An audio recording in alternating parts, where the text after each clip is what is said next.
तक।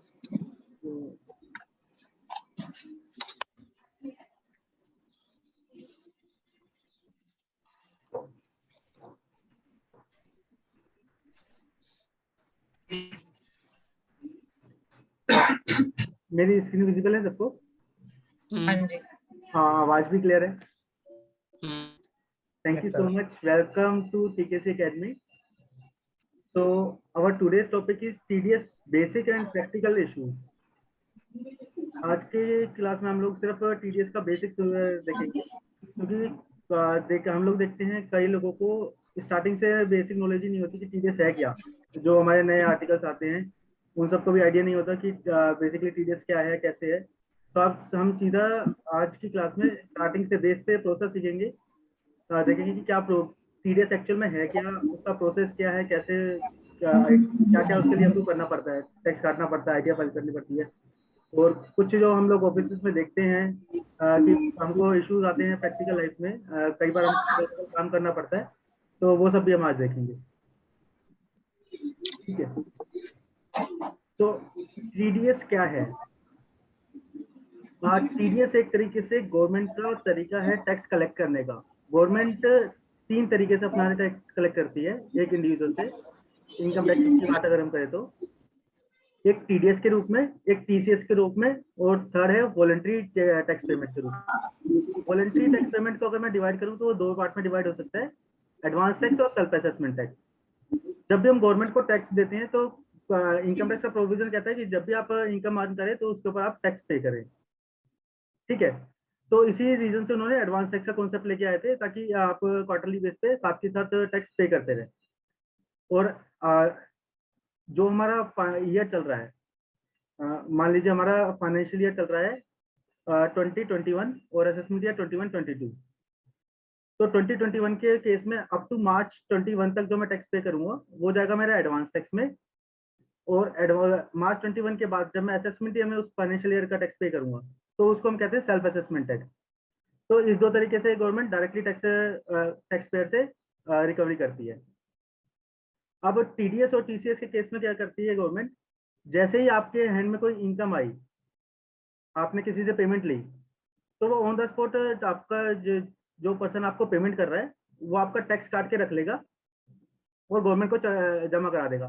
तो एक तरीके से ये भी आपका एडवांस टैक्स गवर्नमेंट के पास जमा हो गया उस पर्टिकुलर ईयर का। ऐसे ये कॉन्सेप्ट TCS का भी है। इसमें वो एडिशनल टैक्स कलेक्ट करता है जो सामने से पेमेंट रिसीव कर रहा होता है। तो आज की क्लास में हम सिर्फ TDS के ऊपर फोकस करने वाले हैं। TCS और एडवांस टैक्स और सेल्फ असेसमेंट पे हमारा फोकस नहीं रहेगा।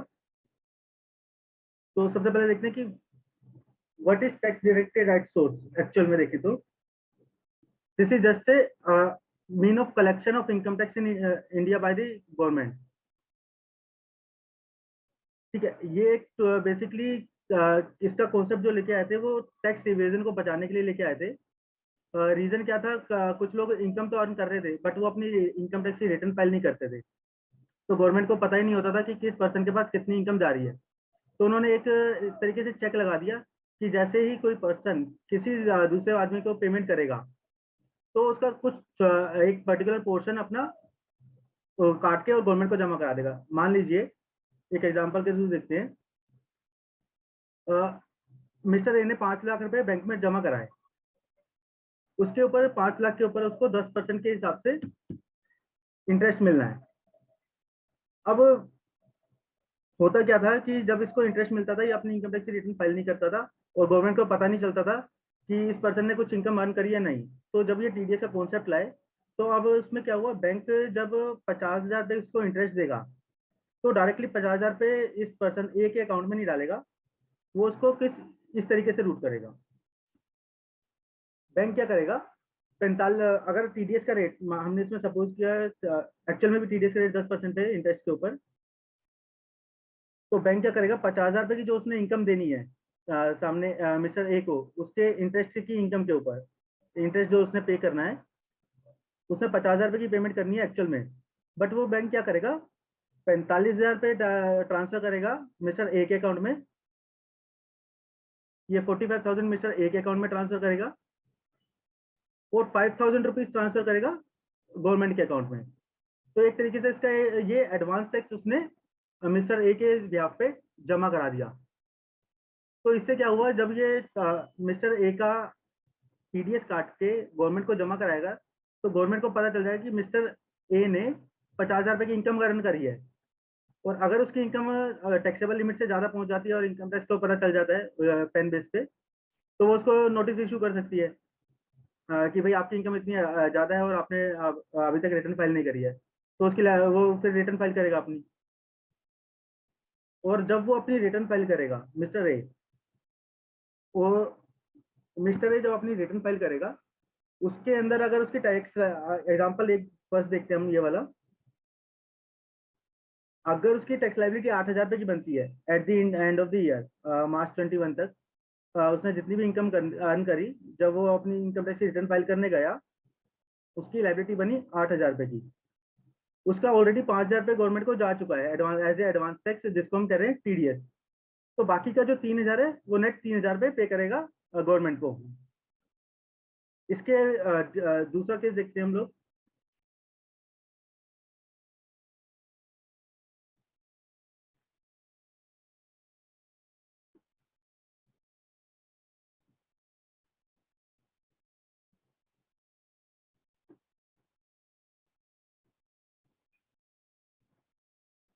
अगर उसकी लायबिलिटी बनती है 2,500 रुपए, सपोज उसकी इतनी ज्यादा इनकम नहीं थी, उसकी इनकम की जब उसने अपने एसेस में इनकम को एसेस किया फाइनेंशियल ईयर कंप्लीट होने के बाद, तब उसे पता चला कि उसकी लायबिलिटी सिर्फ 2,500 रुपए बनती है।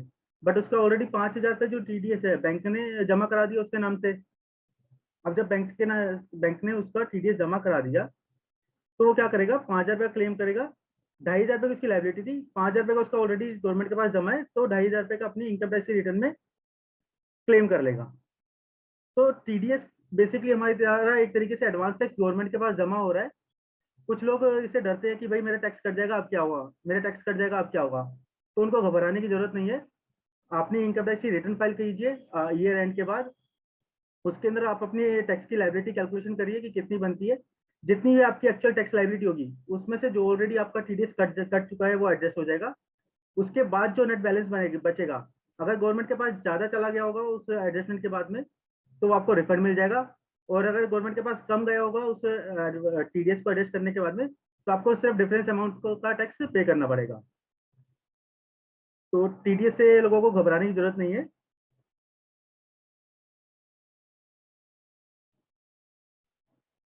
टीडीएस मेनली 3 टाइप में काटा जाता है।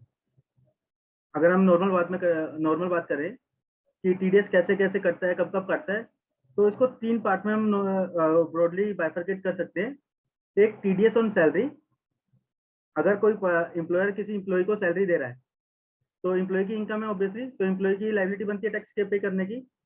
तो एम्प्लॉयर क्या करेगा, उसका टैक्स स्टार्टिंग में काटना शुरू कर देगा और गवर्नमेंट को जमा कराना शुरू कर देगा।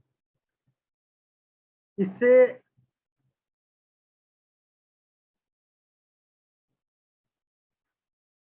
उसके बाद में सेकंड हमारा आता है टीडीएस अदर देन सैलरी। अगर सैलरी के अलावा हम कोई पेमेंट कर रहे हैं, तो वो अदर देन सैलरी में कवर हो जाता है हमारा। और तीसरा है हमारा TDS on payment to NRI. ये 3 पार्ट में हम इसको बेसिकली बाइफरकेट कर सकते हैं कि अगर मैं किसी एनआरआई को पेमेंट कर रहा हूँ, तो ऑब्वियसली एनआरआई की इनकम है इंडिया में, तो उसके ऊपर भी टैक्स की लायबिलिटी बनती है, तो मेरे को उसके ऊपर भी टीडीएस काटना पड़ेगा। तो टीडीएस ऑन एनआरआई हो गया हमारा। अगर मैं किसी outside India person outside person को आउटसाइड इंडिया किसी पर्सन को अगर मैं पेमेंट कर रहा हूँ, तो टीडीएस ऑन एनआरआई चला जाएगा मेरा। टीडीएस ऑन सैलरी, अगर मैं किसी पर्सन को सैलरी पे कर रहा हूँ, इसके अलावा और कोई भी मैं पेमेंट किसी को कर रहा हूँ, तो उसके ऊपर अगर टीडीएस की लायबिलिटी इनकम टैक्स के प्रोविजंस में स्पेसिफाइड है, तो मुझे इसके ऊपर टीडीएस काटना पड़ेगा। टीडीएस के प्रोविजन हर पेमेंट के ऊपर नहीं है। सपोज मैं कोई गुड्स परचेज करता हूँ किसी पर्सन से, ठीक है, गुड्स परचेज करता हूँ और उसको पेमेंट करता हूँ, तो सामने वाले की इनकम जो है उस गुड्स के ऊपर, उसका कुछ प्रॉफिट पोर्शन तो उसमें भी होगा, ठीक है, तो उसके ऊपर टीडीएस नहीं कट रहा। तो इसके अंदर क्या है, उन्होंने मेनली सर्विसेज को फोकस किया है टीडीएस में। स्पेसिफाइड सेक्शन इनकम टैक्स में अवेलेबल है, जिसके अकॉर्डिंग हमको टीडीएस काटना पड़ता है। हर सेक्शन में उसका रेट लिखा हुआ है, उसकी लाइबिलिटी लिखी है कि किस टाइप की लाइबिलिटी होगी, किस नेचर का एक्सपेंडिचर होगा जिसके ऊपर टीडीएस कटना है। अगर वो उस पर्टिकुलर एक्सपेंडिचर के अंदर फॉल करता है, उन पर्टिकुलर सेक्शन के अंदर, तब टीडीएस की लायबिलिटी बनेगी। मैं लायबल हूँ टीडीएस डिडक्ट करने के, अदरवाइज मैं टीडीएस डिडक्ट करने के लिए लायबल नहीं हूँ। ठीक है, तो ये क्लियर है हमारा कि टीडीएस 3 टाइप से काट सकते हैं हम लोग, TDS on salary, TDS other than salary और TDS on payment to NRI. अब हम चलते हैं टीडीएस ऑन सैलरी पे। टीडीएस ऑन सैलरी डिडक्ट होता है according to section 192 of income tax act. Section 192 of income tax act बोलता है कोई भी पर्सन, इसमें स्पेसिफिकली एनी पर्सन, कि कोई भी पर्सन किसी को एज ए सैलरी कोई भी पेमेंट कर रहा है तो उसकी लायबिलिटी है टीडीएस काटने की, सेक्शन 192 कहता है। अभी हम लॉ की लैंग्वेज में आज बिल्कुल नहीं जा रहे हैं, आज हम सिर्फ ले पर्सन की लैंग्वेज में समझेंगे ताकि हमको हमारे कॉन्सेप्ट इजीली क्लियर हो जाए। ठीक है, तो सेक्शन 192 कहता है कि कोई भी पर्सन अगर किसी दूसरे पर्सन को सैलरी पे कर रहा है तो उसको टीडीएस काटना पड़ेगा। अब इस सेक्शन में उन्होंने स्पेसिफाई किया आगे कि अगर सैलरी जो पे कर रहा है वो maximum amount not chargeable to tax से कम है, जैसे एग्जम्पशन लिमिट आपको पता होगा कि 2.5 लाख तक हमारी इनकम एग्जाम्प्ट होती है in India as a resident person, और 2.5 लाख से ऊपर फिर 5% का स्लैब लग जाता है, फिर उसके ऊपर 20% का स्लैब लग जाता है। तो इनकम टैक्स सेक्शन 192 में कहता है कि कोई भी पर्सन अगर किसी दूसरे पर्सन को सैलरी पे कर रहा है तो उसकी लायबिलिटी बन जाती है टीडीएस काटने की। सेकंड वो कहता है सेक्शन 192 कि अगर तुम सामने वाले पर्सन को पेमेंट कर रहे हो जो कि 2.5 लाख से नीचे है, एक तरीके से जो एग्जम्पशन लिमिट है हमारी मैक्सिमम 2.5 लाख की, उससे नीचे है तो आपकी लायबिलिटी नहीं बनती। तो ये ध्यान रखना पड़ेगा कि कोई भी पर्सन अगर टीडीएस काट वो सैलरी पे कर रहा है तो उसकी लायबिलिटी बन सकती है टीडीएस काटने की 2.5 लाख से ऊपर। और 2.5 लाख की जो एग्जम्पशन लिमिट की बात करें, ये हम बात करें after all the deduction, like salary में हमको सॉरी इनकम जब हम कंप्यूट करते हैं अपनी टैक्सेबल इनकम कंप्यूट करते हैं तो हम सारे हेड की इनकम अपने ऐड करते हैं। सैलरी हो गया, बिजनेस प्रोफेशन हो गया, और उसके अलावा अदर सोर्स की इनकम हो गई। उसके बाद हम उसके अंदर डिडक्शंस भी लेते हैं एटीसी में या एटीजी में। उसके बाद हमारी नेट टैक्सेबल इनकम आती है। ठीक है, तो जो नेट टैक्सेबल इनकम मेरी आएगी अगर 2.5 लाख से कम है, और एम्प्लॉयर, और इसके अंदर होता क्या है, एम्प्लॉयर को ये पता है कि उसने आपको सैलरी देनी है, उसे पता है कि उसने आपको सैलरी देनी है, तो उसके पास आपका रिकॉर्ड है कि हाँ आपकी ये सैलरी से इनकम आ रही है। बट हो सकता है कि आप अदर सोर्स से भी इनकम कमा रहे हो, आपको हो सकता है इंटरेस्ट मिल रहा हो, आपको हो सकता है कोई हाउस प्रॉपर्टी आपने बेची उससे कैपिटल गेन हो रहा हो, या आपने कोई हाउस प्रॉपर्टी रेंट पे दे रखी है तो उसके अंदर आपको आपकी रेंटल इनकम आ रही हो। तो आपकी इंडिविजुअल रिटर्न में वो सारी इनकम एक्यूमुलेट होती है, उसके ऊपर टैक्स का लगता है। बट एम्प्लॉयर को तो नहीं मालूम होगा कि आपकी क्या क्या सोर्स से इनकम आ रही है। तो एम्प्लॉयर जो लाइबल है टैक्स काटने के लिए वो सिर्फ उस पोर्शन पे लाइबल है जितनी उसके पास इंफॉर्मेशन अवेलेबल है।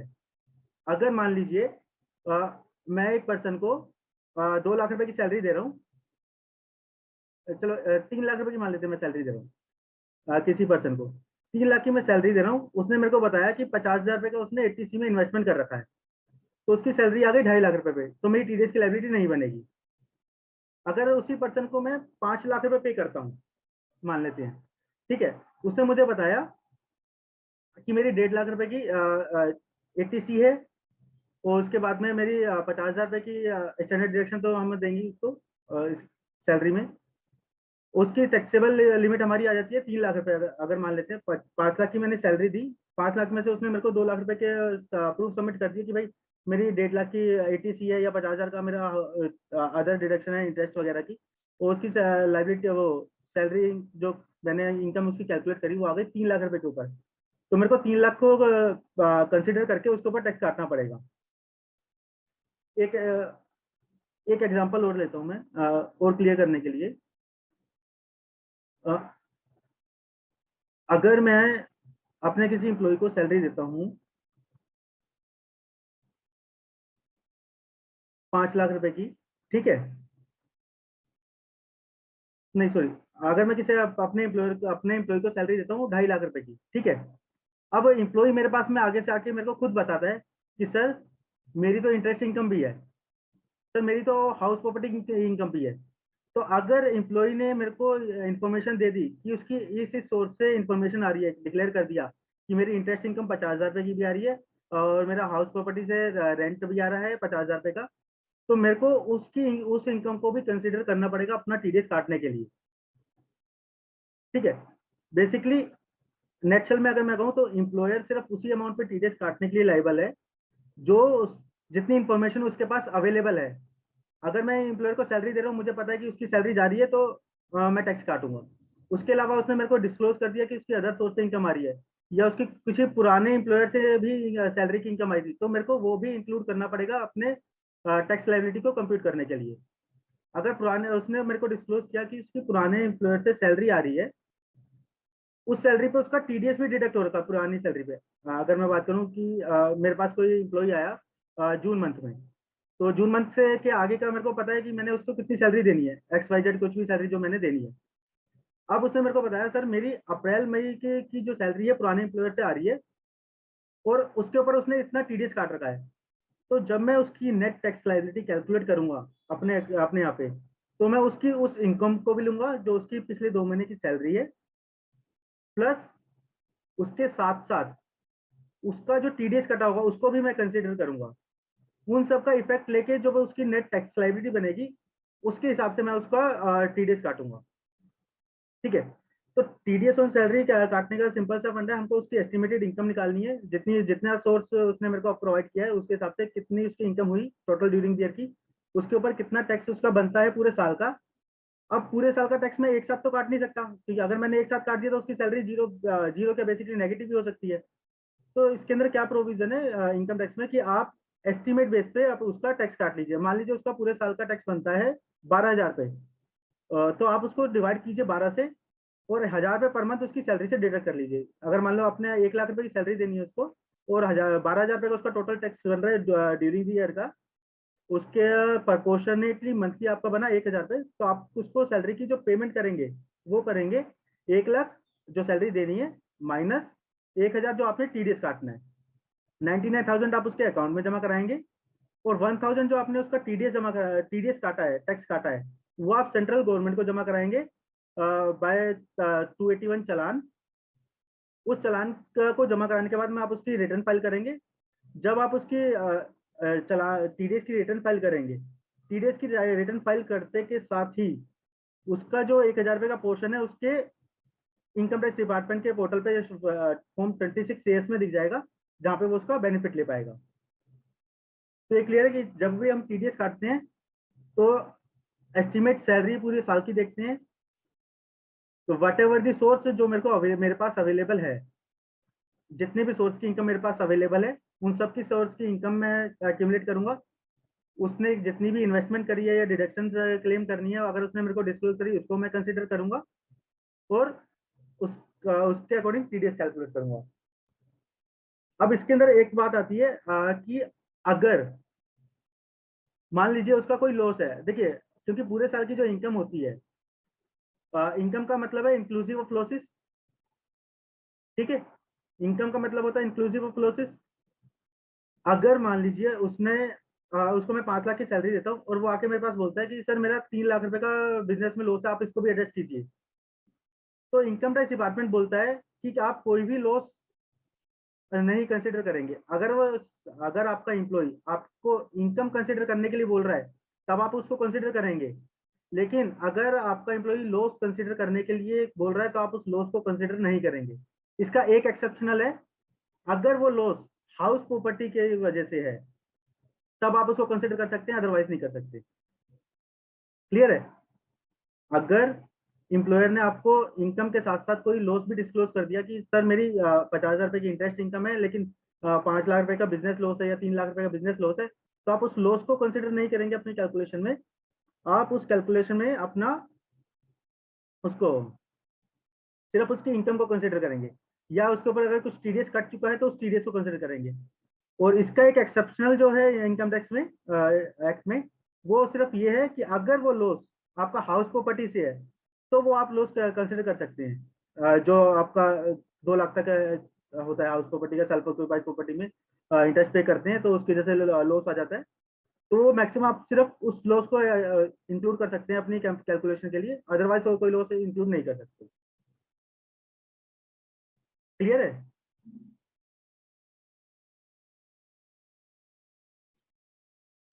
ठीक है। तो इनकम टैक्स में जो सैलरी पे टीडीएस काटना है, सबने काटना है, चाहे वो इंडिविजुअल हो, एचयूएफ हो, पार्टनरशिप फर्म हो, कंपनी हो, कोऑपरेटिव सोसाइटी, कोई भी हो, क्योंकि उसमें स्पेसिफिकली वर्ड यूज किया हुआ है एनी पर्सन। हाँ, प्रोवाइडेड उसकी जो जो पेमेंट कर रहा है टैक्सेबल लिमिट से ऊपर है तो। ठीक है। अब जब हम टीडीएस काटते हैं तो उसके लिए हमको क्या क्या पॉइंट ध्यान में रखने चाहिए। सबसे पहले तो एम्प्लॉय का हमारे को इंडिविजुअल स्टेटस चाहिए होता है कि वो सीनियर सिटीजन है, सुपर सीनियर सिटीजन है, नॉन रेजिडेंट है या रेजिडेंट है, क्या है। क्योंकि हमको उसकी सैलरी का टीडीएस काटने के लिए उसका स्लैब रेट देखना पड़ेगा कि वो किस स्लैब में फॉल करता है। अगर मान लीजिए कोई एम्प्लॉय मेरे पास में आया है 59 ईयर की एज का है या 58 ईयर की एज का है, वो मेरे पास कंटिन्यू 3-4 साल से काम करता जा रहा है, मैं उसका नॉर्मल में टीडीएस काटता जा रहा हूँ, और आज की डेट में वो 60 ईयर क्रॉस कर गया, तो मेरे को ऑन द स्पॉट उसका स्लैब रेट चेंज करना पड़ेगा। ऐसा नहीं कहीं ऐसा ना हो जाए कि वो एज तो क्रॉस कर गया सीनियर सिटीजन में, बट मैं उसको बस स्लैब रेट पुराना पुराना लगा रहा हूँ। तो इससे क्या होगा, उसका टैक्स ज्यादा कट जाएगा। जब वो अपनी personal income tax return file करेगा तो उसको रिफंड क्लेम करना पड़ेगा, जो एक तरीके से एसएससी के ऊपर हरेसमेंट है। ठीक है। तो ये ध्यान रखना पड़ेगा कि वो कहीं ऐसा तो नहीं कि काम करते करते उसका, हम तो रेगुलर ये हर महीने इसकी पिछले 3 साल से सेम सैलरी है और 3 साल से इसका 1000 रुपये टीडीएस कट रहा है, तो इस बार भी 1000 काट दो, नहीं। पहले चेक करो कहीं वो सीनियर सिटीजन तो नहीं बन गया। इस केस में ऐसा हो सकता है कि वो सीनियर सिटीजन बन गया और हम फिर भी उसका 1000 रुपये टीडीएस काट रहे हो, जो हमने पिछले साल कैलकुलेशन करी थी। तो इसका जरूर ध्यान रखना है। ठीक है। उसके बाद में नॉन रेजिडेंट को भी अगर हम सैलरी पे करते हैं तो उसके ऊपर हमारा नॉर्मल स्लैब रेट लगता है, ना कि अगर मान लो किसी में नॉन रेजिडेंट को पे कर रहा हूँ सैलरी और वो सीनियर सिटीजन है, तो उसके ऊपर मेरा नॉर्मल स्लैब रेट काम करेगा, ना कि सीनियर सिटीजन वाला। तो ये चीजें ध्यान रखनी पड़ेगी। जितनी भी इनकम इम्प्लॉय ने रिपोर्ट की है वो सारी की सारी मेरे को कंसिडर करनी पड़ेंगी। जितनी भी डिडक्शन 80C में उसने चैप्टर 6 में ली है वो सारी की सारी मेरे को कंसिडर करनी पड़ेंगी। मेरे को उससे प्रूफ ऑफ ऑल अलाउंसेस चाहिए, जितने भी वो अगर मान लीजिए मैं सैलरी में कुछ उसको अलाउंस दे रहा हूँ और वो एग्जाम नेचर के हैं, तो मेरे को उसका प्रूफ अपने पास रखने पड़ेंगे। देखो, मान मान लेते हैं मैं उसको सैलरी पे कर रहा हूँ 1 लाख की, जिसमें से मैं उसको बोलता हूँ कि आपका 5000 रुपये का बुक्स एंड पीरियोडिकल्स का अलाउंसेस है। ठीक है। नॉर्मली हम लोग क्या करते हैं अपनी टैक्स कैलकुलेशन में कि 1 लाख की सैलरी है, 5000 रुपये का हम बुक्स एंड पीरियोडिकल्स देते हैं। हम स्टार्टिंग से मान के चलते हैं कि 5000 रुपये तक के एक्सपेंस कर देगा ड्यूरिंग ईयर, उसको एग्जाम मान के 95,000 को हम कंसिडर करते हैं अपनी टैक्स लायबिलिटी को कैलकुलेट करने के लिए। अब at the end of the year मुझे इंश्योर करना पड़ेगा कि वो जो 5000 रुपये का मैं एग्जामेशन उसको दे चुका हूँ, क्या उसके प्रूफ उसने मेरे को दिए हैं, क्या उसने एक्चुअल एक्सपेंडिचर कर दिया है या नहीं है अप टू मार्च। अगर उसने उस 5000 रुपये का एक्चुअल एक्सपेंडिचर नहीं कर किया है, जो कि मैं अपना 11 महीने से एग्जाम मानते हुए आ रहा हूँ, तो मुझे मंथ ईयर एंड में उस 5000 रुपये को उसकी टैक्सेबल सैलरी में डालना पड़ेगा, अगर उसने मेरे को प्रूफ सबमिट नहीं करे हैं तो। कि 5000 रुपये का अगर उसने एक्सपेंडिचर एक्चुअल में नहीं किया, तो मुझे उसको अपनी सैलरी में सैलरी की कैलकुलेशन में ऐड करना पड़ेगा, उसको रीकैलकुलेट करना पड़ेगा। उसके ऊपर जो टीडीएस कटेगा वो मेरे को मार्च मंथ में एडजस्ट करना पड़ेगा, जो भी मेरा एडिशनल टीडीएस होगा। ठीक है। इनकम टैक्स में मैंने अभी आपको क्लियरली बताया कि loss on house property to be consider, loss on house property to be consider, no other loss to be consider. कि हाउस प्रॉपर्टी से लॉस है तो कंसीडर करेंगे, अदरवाइज और कोई लॉस, अगर वो बिजनेस का लॉस या फिर कोई स्पेकुलेटिव शेयर कैपिटल गेन का लॉस बताता है तो उसको इंप्लॉयर अपने कंप्यूटेशन में कंसीडर नहीं करेगा। एम्प्लॉयर अपने प्रीवियस एम्प्लॉयर से अगर कुछ सैलरी मिल रही है, उसका टीडीएस का अमाउंट उसने डिडक्ट किया है प्रीवियस एम्प्लॉयर ने, उसके टीडीएस को भी डिक्लेयर करेगा। पैन नंबर ऑब्वियसली उसे चाहिए होगा हमको। एक और चीज है, आज की डेट में हमारे पास में 2 स्लैब रेट है, ओल्ड स्लैब रेट और new slab rate. Old slab rate हमारा फाइनेंस एक्ट में डिफाइन है और न्यू स्लैब रेट हमारा इनकम टैक्स एक्ट में डिफाइन है। तो अगर एम्प्लॉयर न्यू स्लैब रेट में जाना चाहता है तो वो अपनी डिक्लेरेशन देगा कि मैं न्यू स्लैब रेट में जाना चाहता हूँ, तो हम उसका टैक्स उससे न्यू स्लैब रेट के अकॉर्डिंग काटेंगे। अगर वो डिक्लेरेशन नहीं देता तो एक सर्कुलर आया था, कुछ ऐसी नोटिफिकेशन टाइप में आया था उसमें ये था कि अगर एम्प्लॉयर ने डिक्लेरेशन नहीं दिया है तो आपको उसको ओल्ड टैक्स स्लैब रेट के अकॉर्डिंग टीडीएस काटना है। सर सीबीडीटी ने सर्कुलर निकाला 13 अप्रैल 2020 को कि अगर एम्प्लॉय ने अपनी डिक्लेरेशन नहीं दी है कि उसने न्यू स्लैब रेट में रहना है या ओल्ड स्लैब में रहना है, तो हम उसको ये मान के चलेंगे उसने ओल्ड स्लैब को एग्री कर लिया है, हम उसका जो टैक्स काटेंगे ओल्ड स्लैब के ऊपर ही काटेंगे। अनलेस एंड अनटिल मैं हमको डिक्लेरेशन उससे कंफर्मेशन मिल जाए कि वो न्यू स्लैब में जाना चाहता है, हम उसका न्यू स्लैब कंसिडर नहीं करेंगे। और जो एम्प्लॉय डिक्लेरेशन मेरे को दे दी, वो थ्रू आउट द ईयर मैं उसी बेस पे उसका टैक्स काटूंगा। अगर उसने मेरे को स्टार्टिंग में बोल दिया कि मैं न्यू स्लैब में जाऊंगा, तो मैं उसका टीडीएस न्यू स्लैब के अकॉर्डिंग ही काटूंगा पूरा साल। अगर उसने कोई डिक्लेरेशन नहीं दी या उसने बोला कि मैं ओल्ड स्लैब में रहना चाहता हूँ, तो मैं उसका पूरे साल जो टीडीएस है वो ओल्ड स्लैब के अकॉर्डिंग ही काटूंगा। हाँ, जो एम्प्लॉई है उसके पास ये ऑप्शन अवेलेबल है कि वो अपनी जब इनकम टैक्स की रिटर्न फाइल करे तो वो अपने ये एस्टिमेट को चेंज करके अपना मतलब कैलकुलेशन करके अपना ये चेंज कर ले कि उसने न्यू स्लैब में टैक्स भरना है या ओल्ड स्लैब में भरना है। बट एज ए एम्प्लॉयर अगर मेरे पास उसने फर्स्ट मंथ में डिक्लेरेशन दे दी कि मेरे को न्यू स्लैब चाहिए ओल्ड स्लैब चाहिए, तो मेरे को उसी स्लैब में रह के टीडीएस काटना पड़ेगा। और जब वो इनकम टैक्स की रिटर्न फाइल करेगा तब वो अपने हैंड पे इस ऑप्शन को चेंज कर सकता है कि ओल्ड में जाना है या न्यू में जाना है, वो दोबारा उसको वो कर सकता है, रिकैलकुलेट कर सकता है एक तरीके से।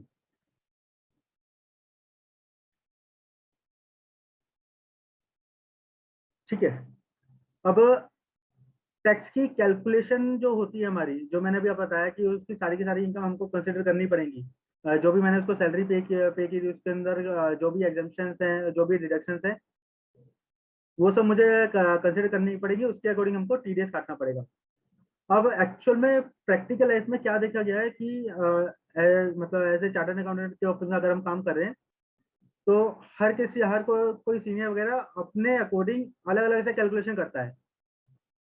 तो अगर हमको अपना टाइम सेव करना है तो हमको अपने ऑफिस में एक सेटअप इस तरीके से बैठाना पड़ेगा कि हर पर्सन उस पर्टिकुलर फॉर्मेट पे काम करे ताकि उसका टाइम सेव हो। रीजन मैं बताऊं कैसे।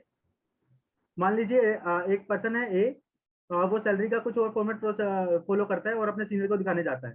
एक पर्सन है बी जो सैलरी की कैलकुलेशन के लिए दूसरा फॉर्मेट यूज कर रहा है और वो उसी सीनियर के पास जा रहा है दिखाने के लिए। अब सीनियर के पास में दो फॉर्मेट आ गए, एक फॉर्मेट आ गया अपने जूनियर ए से, एक फॉर्मेट आ गया अपने जूनियर बी से। ठीक है। तो अब उस सीनियर को दोनों फॉर्मेट को गो थ्रू करना पड़ेगा डिटेल में जाके, जिससे उसका कम से कम आधा घंटा पहले वो ए वाले फॉर्मेट को समझने में लगाएगा, फिर आधा पौना घंटा अपने बी वाले फॉर्मेट को समझने में लगाएगा। अगर हम इसका एक प्रोसेस स्टार्टिंग से बना लें कि हमने फॉर्मेट ए ही रखना है, तो सीनियर को कोई दिक्कत नहीं आएगी। फर्स्ट टाइम उसने देख लिया कि हाँ इस फॉर्मेट ए फॉर्मेट ही आएगा मेरे पास में, उस फॉर्मेट में क्या चीज़ है, कहाँ पे गलती हो सकती है या फिर कहाँ पे हमने एडजस्टमेंट करनी होगी कैलकुलेशन के लिए, तो वो सिर्फ उसी फॉर्मेट पे फोकस करेगा। तो इससे हमारा वो जो हाफ एंड आवर हर जूनियर का उसको चेक करने के लिए लगता है वो हमारा सेव होगा, जो ऑब्वियसली फर्म की ग्रोथ के लिए गुड हो सकता है। तो मैं एक फॉर्मेट आपको शो करता हूँ। ऑल्दो ये जैसे फॉर्मेट है जिसको हम आगे कंसिडर कर सकते हैं।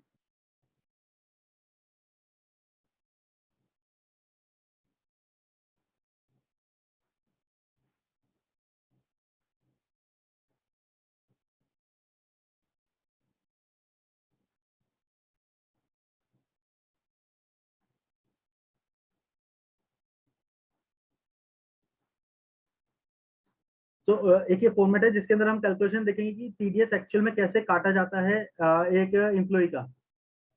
मान लीजिए मेरे पास में कोई एक एम्प्लॉय है हरीश अग्रवाल, उसकी एनुअल सैलरी हमने डिसाइड करी 8 लाख रुपीज है। ठीक है। तो मंथली सैलरी उसकी हमने यहाँ पे कर दिया डिवाइड बाय 12 की 66,667 रुपीज उसकी मंथली सैलरी होगी। हर हर ऑर्गेनाइजेशन में सैलरी के ब्रेकअप्स होते हैं कि उसका बेसिक में कितना जाएगा, एचआरए में कितना देना है हमने, ट्रांसपोर्ट अलाउंस, मोबाइल अलाउंस या जो भी उस ऑर्गेनाइजेशन की रिक्वायरमेंट है उसके अकॉर्डिंग कि कितना कितना पोर्शन किस तरीके से पे करना है।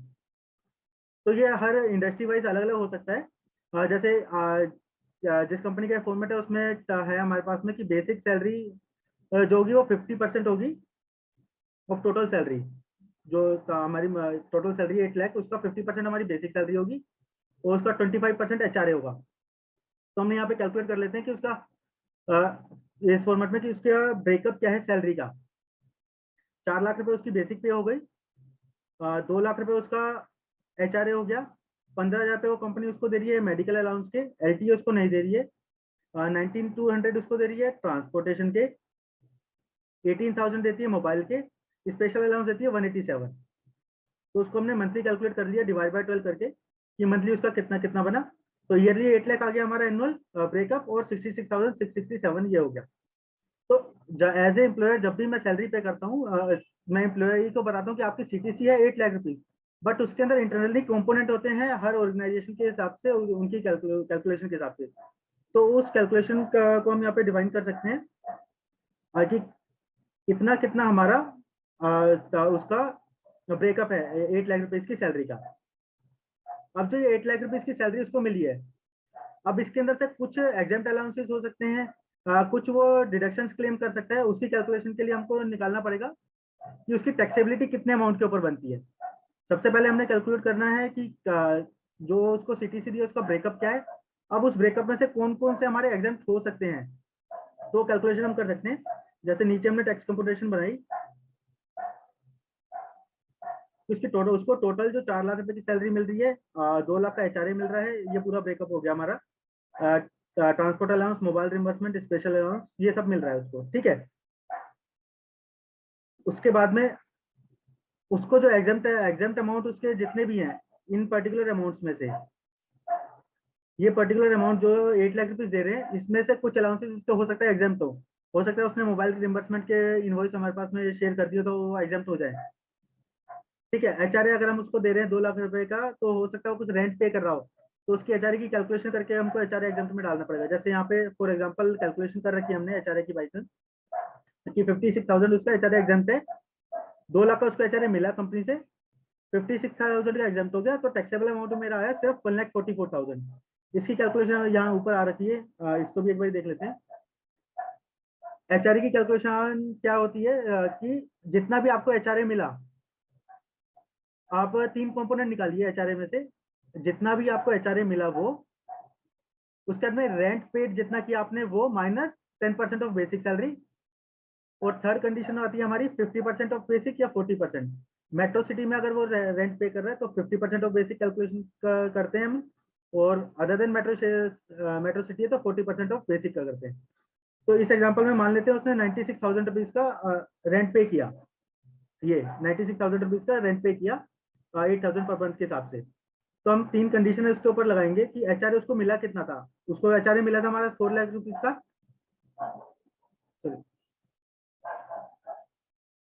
2 लाख रुपीज का उसको एचआरए मिला था हमारा। सेकंड कंडीशन हमने लगाई rent paid minus 10% of basic. यहाँ पे हमने फॉर्मुला पुट कर दिया कि जितना भी उसने रेंट पे किया है उसमें से 10% ऑफ बेसिक माइनस करके क्या फिगर आ रही है वो निकाल ली। और थर्ड निकाल लिया हमने 50% ऑफ बेसिक, एज्यूमिंग कि वो मेट्रो सिटी में रहता है। उसके बाद हमने यहाँ कैलकुलेशन देखी कि मिनिमम क्या है, फॉर्मुला से चेक कर लिया कि मिनिमम 56,000, तो उसको मिनिमम सिर्फ 56,000 का बेनिफिट मिलेगा। ऑल्दो उसको एचआरए ड्यूरिंग द ईयर मिला है 2 लाख रुपए का, वो रेंट पे कर रहा है 96,000 रुपीज का, बट उसको बेनिफिट सिर्फ 56,000 का मिलेगा एचआरए के प्रोविजन के अकॉर्डिंग। तो हमने यहाँ कैलकुलेशन करी कि इसको 2 लाख रुपए का एचआरए मिला और हमारी कैलकुलेशन के अकॉर्डिंग उसको 56,000 का है तो एग्जाम्प्ट हो गया, बाकी सारा का सारा उसका हो गया टैक्सेबल पोर्शन, ठीक है। ऐसे ही अगर मान लेते हैं उसने ये हमारा मोबाइल रिम्बर्समेंट एक्सपेंसेस है 18,000 के, 18,000 की हमने उसको मोबाइल रिम्बर्समेंट बोला था कि आप 18,000 का हम आपको मोबाइल रिम्बर्समेंट देंगे, आप एक्चुअल बिल दे दीजिएगा तो ये एग्जाम्प्ट हो जाएंगे, अदरवाइज ये टैक्सेबल रहेंगे। अगर वो ड्यूरिंग द ईयर वो हमको मान लेते 10,000 रुपये की बिल दे देता तो हम सिंपल से हम यहाँ 10,000 रुपये की कैलकुलेशन डालेंगे कि 10,000 हमारा एग्जाम्प्ट हो गया और 8,000 अभी भी टैक्सेबल है, रीजन बिंग उसने उसके ऊपर एक्सपेंडिचर नहीं किया, तो मेरा टैक्सेबल पोर्शन हो गया। तो जो मेरी एनुअल सैलरी थी उसमें से मेरे को निकालना है कि मेरी एग्जाम्पशन क्या क्या है सैलरी में से जो मैं एम्प्लॉय को दे सकता हूँ। इसके अकॉर्डिंग हमने निकाला कि उसका ये सारे पोर्शन टैक्सेबल में आ गए कि बेसिक पूरा टैक्सेबल हो गया, एचआरए इतना टैक्सेबल हो गया, मेडिकल अलाउंस और ये सब हमारे पूरे टैक्सेबल हो गए। मोबाइल रिम्बर्समेंट में उसने 10,000 रुपए के एक्सपेंडिचर हमको दे दिए थे, बिल दे दिए थे, और बाकी नहीं दे पाए थे तो 8,000 में हमने टैक्सेबल में कर दिए। तो यहाँ हमने निकालना है उसका टैक्सेबल अमाउंट कितना बन रहा है। अब इसके सैलरी में क्या होता है, स्टैंडर्ड डिडक्शन 50,000 की दे दी गई है कि जितनी भी आप एम्प्लॉय को सैलरी पे कर रहे हो, अगर 5 लाख दे रहे हो तो स्टैंडर्ड 50,000 पे उसकी डिडक्ट कर दो, 4.5 लाख रुपए आप उसकी टैक्सेबल सैलरी मानो। अगर आप 3 लाख दे रहे हो तो 50,000 उसकी एग्जाम से स्टैंडर्ड डिडक्शन दे दो, बाकी जो आपकी बची 2,50,000 उसको उसकी टैक्सेबल सैलरी मानो।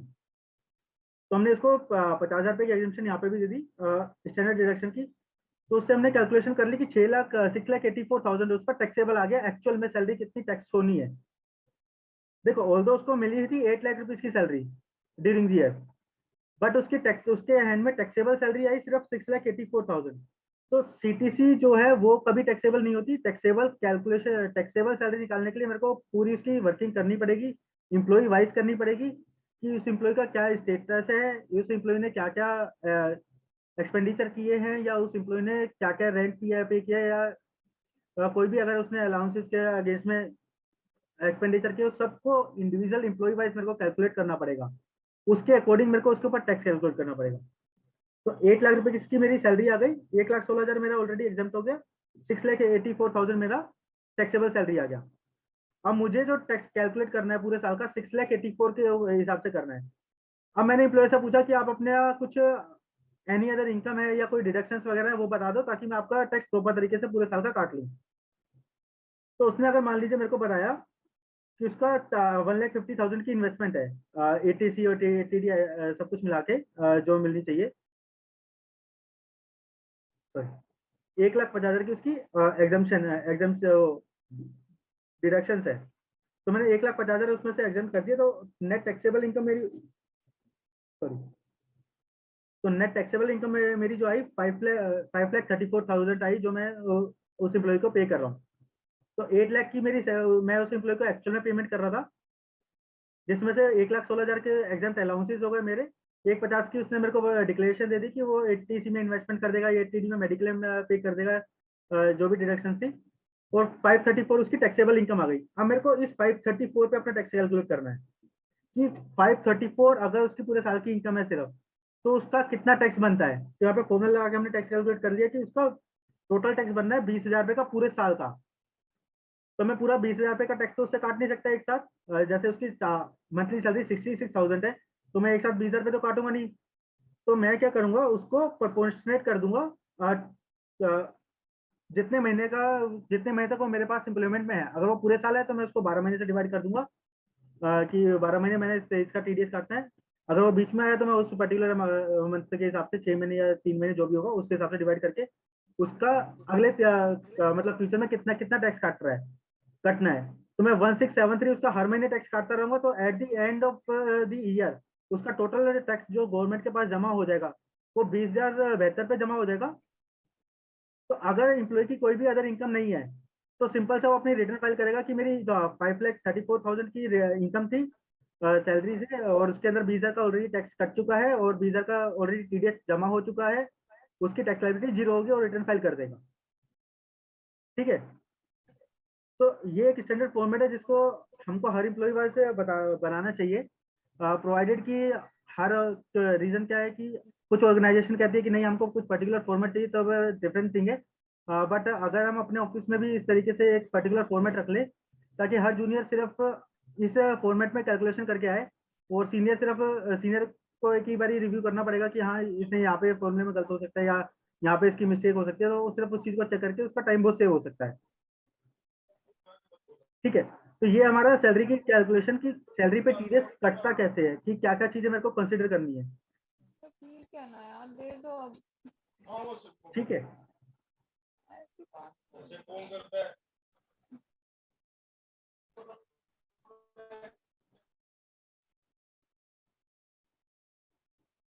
तो सैलरी वाला हमारा हो गया कंप्लीट। इसके अंदर बेसिकली यही मेन हमारा था कि सैलरी पे टीडीएस कब काटना है, कैसे काटना है और क्यों काटना है। इसमें कुछ ऐड कर सकता हूँ मैं हेमंत? जी जी बिल्कुल sir.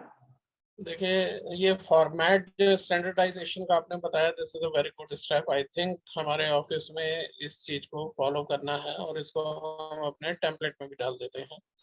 This is really good.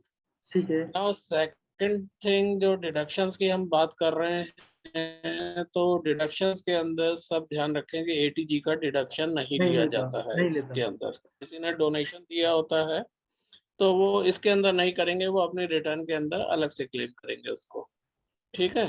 कोई भी अगर एम्प्लॉय कहता है कि मैंने ये डोनेशन दिए हैं, 50,000 रुपए इस चैरिटेबल ऑर्गेनाइजेशन को दिया है, वो आपको रिसीट ला के देता है, आप उसको नहीं कंसीडर करेंगे, वो जब रिटर्न फाइल करेगा उस वक्त उसके अंदर कंसीडर होगी।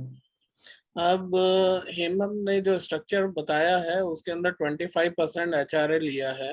उसका रीजन बेसिकली यही है कि 50% of the basic salary is the maximum HRA आप दे सकते हो, या आप जो है 40% वाला दोगे अगर टाउन भी है, मेट्रोपॉलिटन में नहीं आ रहा है तो इस चीज का भी जब आप स्ट्रक्चर क्रिएट कर रहे हैं तो इसका रीजन जो 25% लिया जा रहा है, 50% बेसिक, उसका 25% of the salary as HRA, reason उसके पीछे यही है कि आपको 50% या 40% मिलता है उसका। टाउन ए के केस में 50% है, टाउन बी के केस में 40% है। So these are the reasons why this structure has been decided in this manner. That's it. Another point I want to say is that you'll have to ensure that whether the particulars mentioned in your breakup is allowance or a reimbursement. If it is reimbursement, then for that you can give a exemption in case you have received the document. But in case it is an allowance, even if you are getting this supporting document, it has to be taxable or non-taxable on the basis of income tax rules. Like earlier, transport allowance used to be exempt up to a certain limit. Now it is not exempt, so it will be taxable always. So you will have to ensure take care of this thing also. Any questions from anyone regarding any problem being faced regarding the TDS on salary?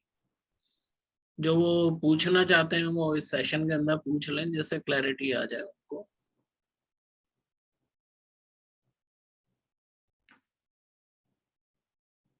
आगे बढ़ते हैं हम। In case you have questions, you can note down your questions, and then maybe we can have another session for this, because Hemant in any case will have to complete his session by 1:45 also. So keep your questions ready. You can leave questions in your chat box also, and then if possible, it will be taken up right now. Otherwise, we can take up the questions separately also. Fine? Ji sir मेरे यहाँ पे एक add point, जो हमारा template है उसके नीचे जो हमारा ओल्ड और न्यू स्लैब रेट का जो कैलकुलेशन अगर हम नीचे ही कर दें यहाँ पे, इसको ना ऑटोमेट और करना है मैंने अभी। इसके अंदर दो चीज़ों की कमी है, एक तो ये ओल्ड और न्यू स्लैब का कंपैरिजन यहाँ पे हो जाएगा, और सेकंड थिंग जो अदर इनकम हमने डिस्क्लोज करनी है ना एम्प्लॉइज की, अगर मान लो किसी ने हाउस प्रॉपर्टी इनकम डिस्क्लोज करी या फिर किसी ने इंटरेस्ट इनकम डिस्क्लोज करी, तो वो कॉलम इसमें नहीं है। तो ये दो तीन चीजें और इसमें अपडेट करनी है, कल टाइम नहीं मिला था इतना। जैसे ये ना 36 के नीचे 36 के नीचे हम क्या करते हैं, जो टोटल इनकम लेकर के एक पैरेलल लाइन ओल्ड इनकम का चल रहा होता है और पैरेलल लाइन एक न्यू के अकॉर्डिंग चल रहा है। इसके अंदर ही ना हमारा वो टेम्पलेट में हो जाएगा हमारा। हाँ। We'll revise the format definitely, and we'll work on that. ठीक है। But this is a good step. हम लोगों ने जो स्टैंडर्डाइजेशन किया है इस चीज का, this is really good. We can leave this Excel format in the attached sheet also, along with the calculation of every individual's ITR filing task also. So that will always help us in the next year's calculation also.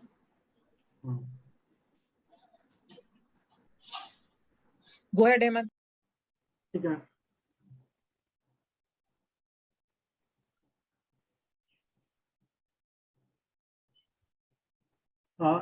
TDS on salary के बाद हमारा next था TDS other than salary. TDS other than salary में क्या है, हर section में rate define है, उसकी लिमिट डिफाइन है, उसके अकॉर्डिंग हमको TDS काटना है। प्रोसेस वही रहेगा, हम जितने की पेमेंट करेंगे उसको TDS काट के करेंगे, बाकी का पेमेंट गवर्नमेंट को पे कर देंगे और नॉर्मल अपनी TDS रिटर्न फाइल करेंगे, फॉर्म 16 जनरेट करेंगे, दैट्स इट। तो ये रेट वाइज चार्ट में खोल लेता हूँ, अगर ब्रीफ थोड़ा सा देखना है तो। सबसे पहला जैसे 192 सेक्शन हो गया, हमें अपने इंपॉर्टेंट देख लेते हैं जो नॉर्मली काम में आते हैं।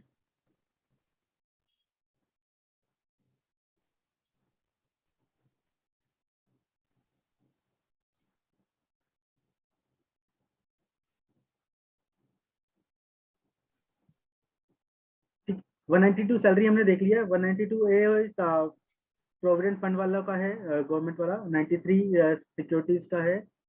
94 सी जो हमारा बेसिकली काम में आता है हर पर्सन का। तो इसमें क्या है, सिंगल पेमेंट अगर 30,000 रुपए तक की होती है तो टीडीएस काटना है, या एग्रीगेट अमाउंट 75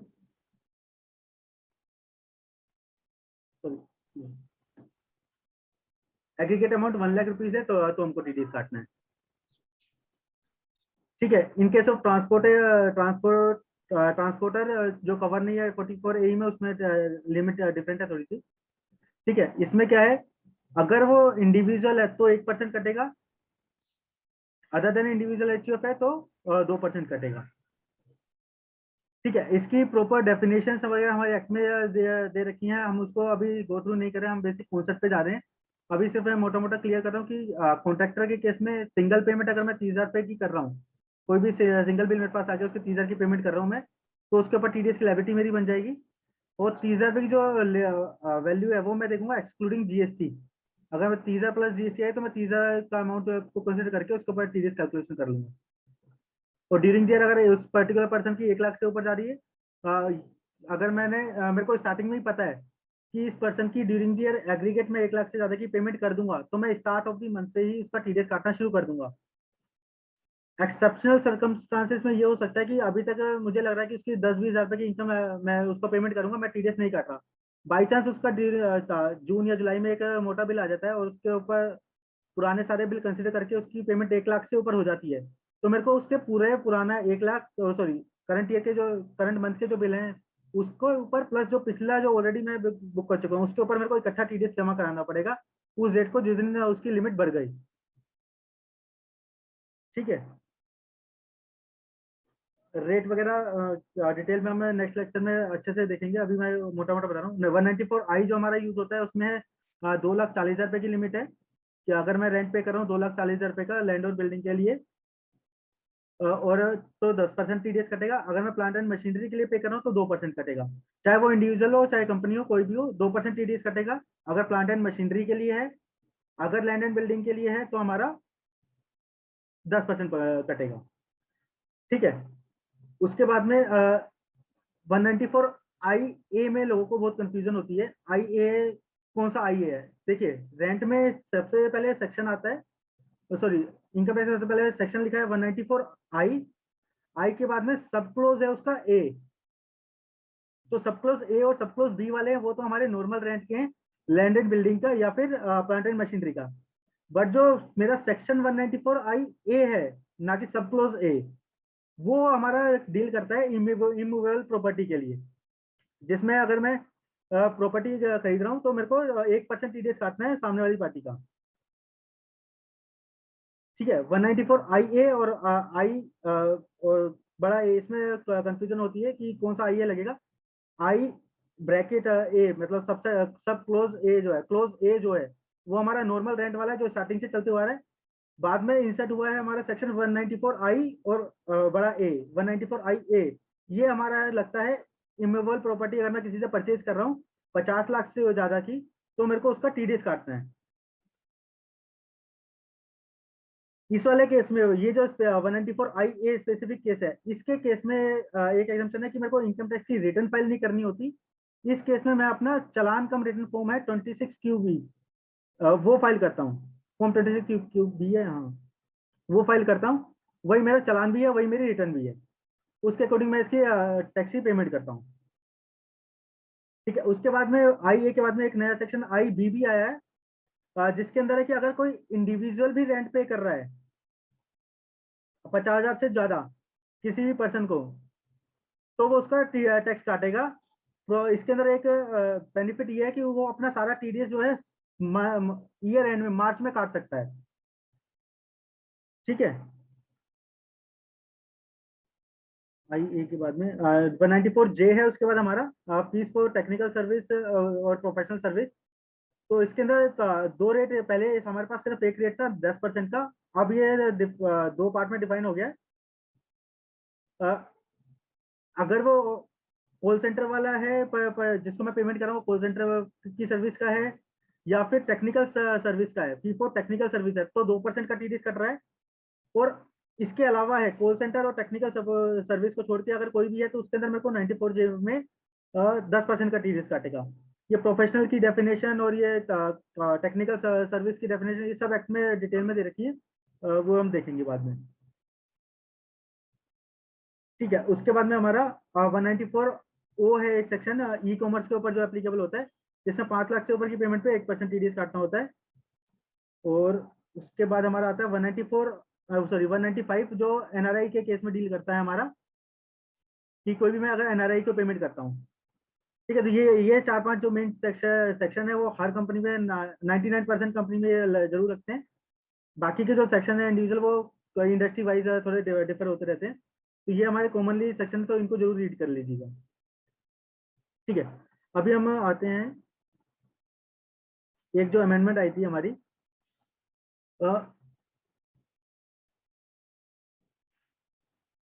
ये 4 सेक्शन है 194A, 194C, 194J, 194H, 194I और 206C।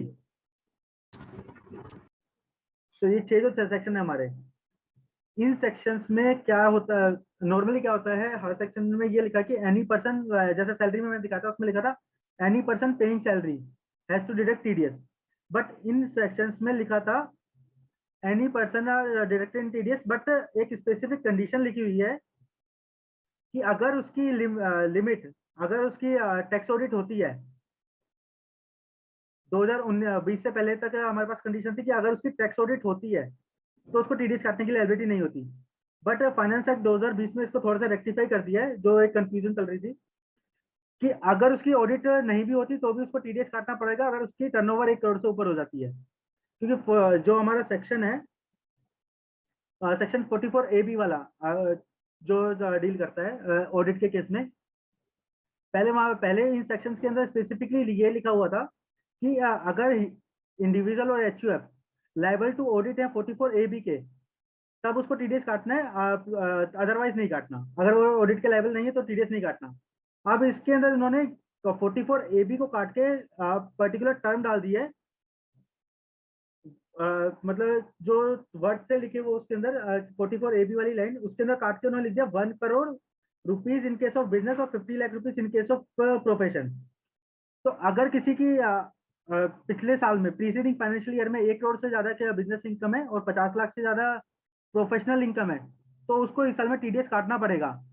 क्योंकि ऑडिट का केस में क्या हुआ, एक हमारा आया था कि अगर किसी बिजनेस की जो टर्नओवर है 1 करोड़ से ऊपर है बट 5 करोड़ से कम है, और उसने की जो कैश ट्रांजैक्शन है 5% से ज्यादा नहीं है, 5% से कम उसकी कैश ट्रांजैक्शन है, तो वो ऑडिट के लिए लायबल नहीं है।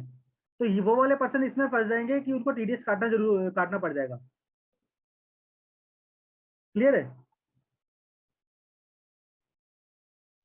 ठीक है, क्लियर है। तो अब वो हमको ये नहीं देखना कि उसकी ऑडिट थी या नहीं, हमको ये देखना उसकी टर्नओवर कितनी थी। तो ये जो अमेंडमेंट आई थी 2020 वाले फाइनेंस में, उसके अकॉर्डिंग हमको चेक करना पड़ेगा।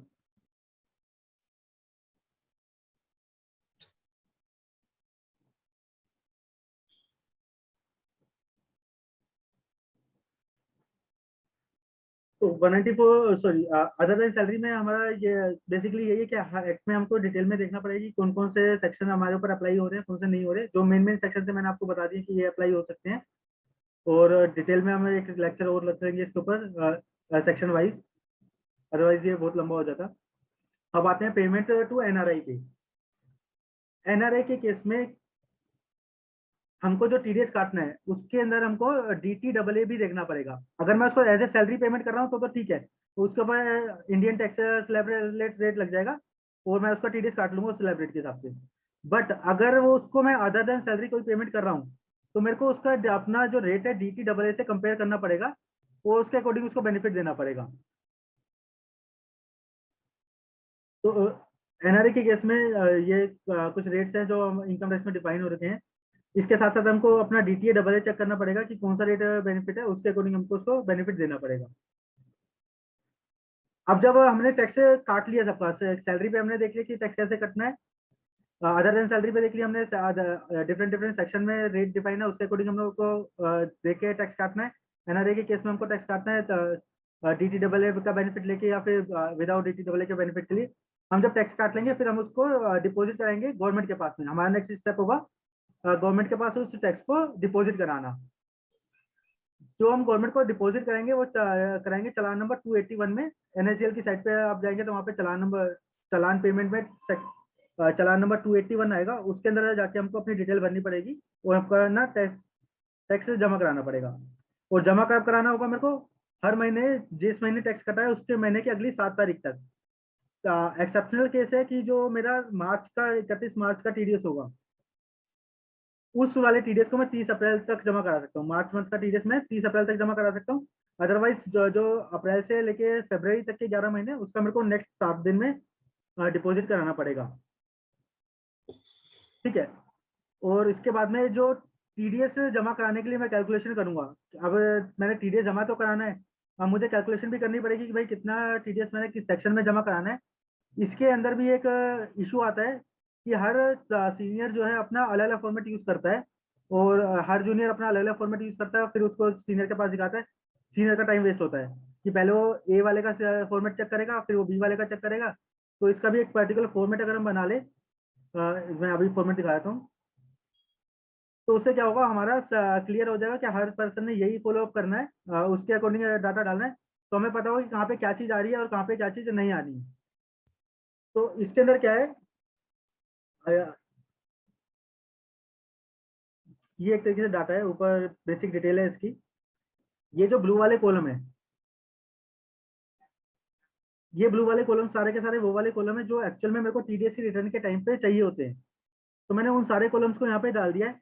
हो सकता है किसी क्लाइंट की अलग रिक्वायरमेंट हो, कुछ क्लाइंट्स कहते हैं कि नहीं मेरे को तो आप टीडीएस जमा कराने के लिए मेरे पास शीट भेज दो, आप नाम भी लिखो, अमाउंट भी लिखो, इनवॉइस नंबर भी लिखो, जीएसटी भी लिखो, अमाउंट कितना है, टीडीएस कितना काटा है। तो मैंने वो सब यहाँ पे पुट कर दिया ताकि अगर किसी पर्टिकुलर क्लाइंट की रिक्वायरमेंट है कि नहीं उसको टीडीएस जमा कराने के टाइम पे ये सारा डाटा देखना है, तो हम इस तरीके से बना सकते हैं। बट जो ब्लू वाले कॉलम है वो मेरे को टीडीएस रिटर्न फाइलिंग के टाइम पे हेल्प करेंगे। तो अब इसमें मैं सिंपल सा करूँगा क्या, अपनी टैली से अपना किसी भी जूनियर को लगा के, ऑल्दो मेरे पास एक और भी सॉल्यूशन है कि हम टैली में ही डायरेक्ट अपनी अगर तरीके से एंट्री कर ले तो डायरेक्टली वो डाटा निकल जाएगा। बट अभी वो इतना एडवांस में नहीं जा रहे हैं, हम सिंपल देखते हैं कि अभी एट प्रेजेंट हम क्या कर सकते हैं।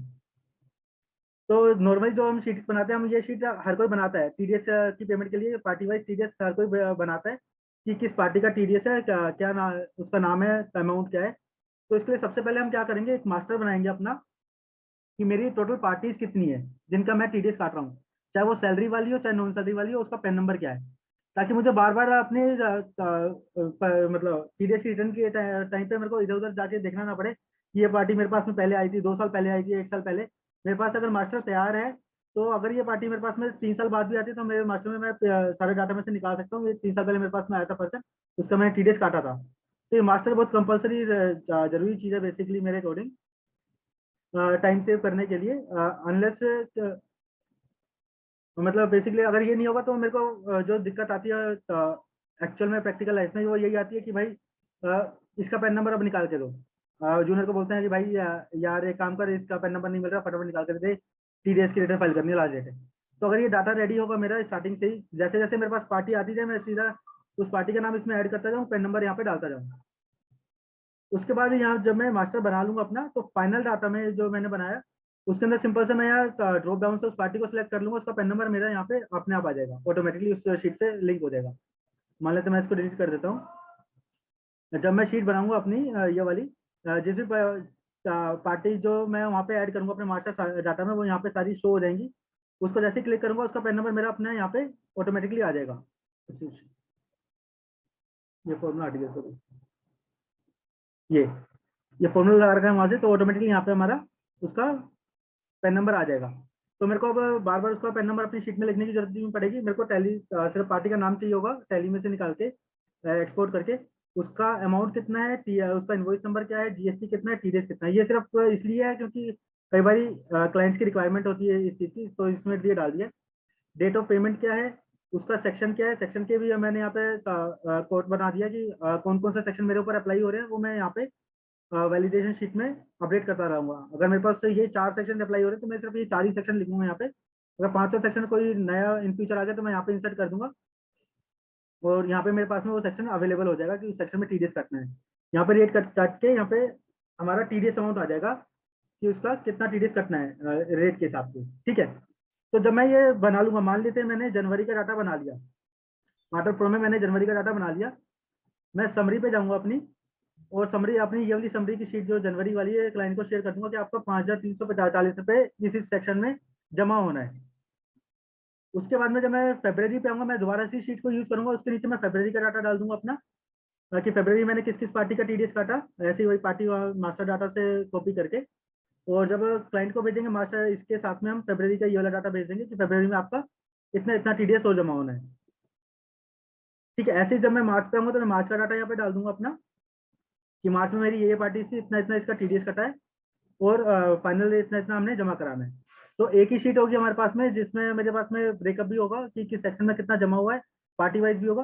अब जब मैं मंथली ये काम कर ही लूंगा, क्योंकि हर मंथ हम ये काम करते ही करते हैं, पार्टी वाइज बना के भेजते हैं कि किस पार्टी का कितना टीडीएस कटना है, सॉरी कटा है और कितना जमा कराना है।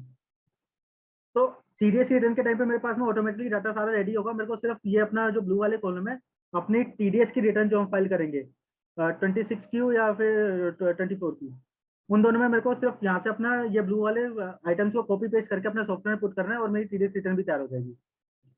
तो ये सारे ब्लू वाले कॉलम मेरे रेलिवेंट है, बाकी जो ब्लैंक वाले हैं वो सिर्फ कन्वीनियंट के लिए हमारे पास में।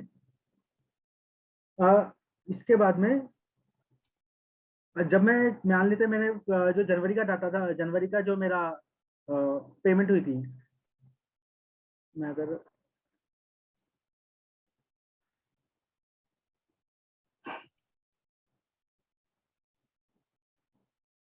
मैं सिर्फ जनवरी का देखूं तो जनवरी के जो मेरे चालान पे होने थे, इसी सेक्शन में इतने इतने पेमेंट होने थे, तो ये ऑब्वियसली ये चालान क्लाइंट मेरे पास जमा करा के भेज देगा। जब ये चालान मेरे पास जमा करा के भेज देगा तो मैं अपना चालान यहाँ पे अपडेट कर दूंगा कि जनवरी वाले जो मेरे चालान जो फरवरी में जमा हुए हैं वो ये वाले हैं, कि फरवरी मेरे ये जनवरी वाले ये चालान जमा हुए, फरवरी के ये चालान जमा हुए, और मार्च वाले जो मेरे 7 अप्रैल को जमा हो गए वो ये वाले चालान है। उसके बाद मैं अपना यहाँ पे आके इन्हीं पार्टीज के आगे अपना सिलेक्शन कर दूंगा कि ये वाला जो टीडीएस है कौन से चालान के, ये जो मैंने सीरियल नंबर दे दी चालान में, कि पहला चालान सीरियल नंबर 1, 2, 3, ये 3 चालान मेरे जनवरी में जमा हुए थे। तो मैं अपने डाटा के आगे आके यही सीरियल नंबर यहाँ पे डाल दूंगा पॉपअप से, ये कि मेरा कौन सा ये वाला जो 1583 का जो टीडीएस है वो कौन सा वाले चालान में से जमा हुआ है, चालान नंबर 1 से हुआ है या 2 से हुआ है। जो भी क्लिक करूंगा वो यहाँ पे चालान की डिटेल भी अपने आप उठा लेगा वहां से, ताकि मेरा ऑटोमेटिकली यहाँ से कैलकुलेट होता रहे। और जब ये चीज बन जाएगी ऑटोमेटिकली आ जाएगी मेरी, मैं चालान की डिटेल भी यहीं से अपनी अपडेट कर दूंगा। ये वाली, ये सिर्फ ये 6-7 जो चालान होंगे यही अपने चालान वाले जो रिटर्न फाइल करेंगे वहाँ पे कॉपी पेस्ट कर देंगे और उसको लिंक कर देंगे, हमारी रिटर्न का डाटा तरीके से तैयार हो जाएगा इजी वे में। ठीक है, और इसके अलावा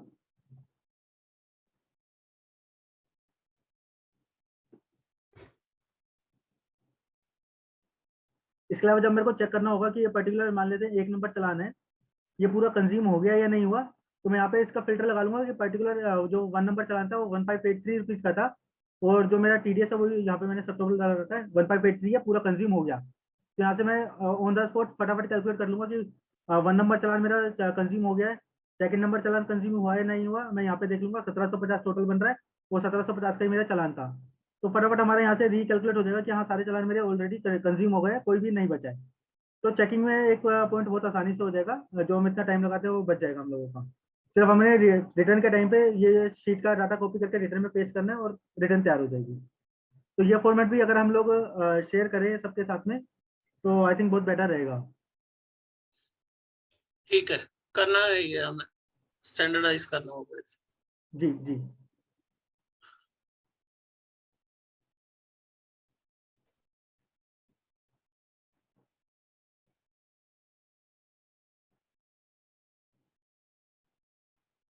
और अभी तक जो हम लोग कर रहे हैं, अभी तक जो हमने देखा कि कैसे कैसे टीडीएस काटना है और जमा कराना है। अब जो टीडीएस काटते हैं और जमा कराते हैं, इसमें एक कंफ्यूजन आती है कि सेक्शन वाइज कराएं या ना कराएं।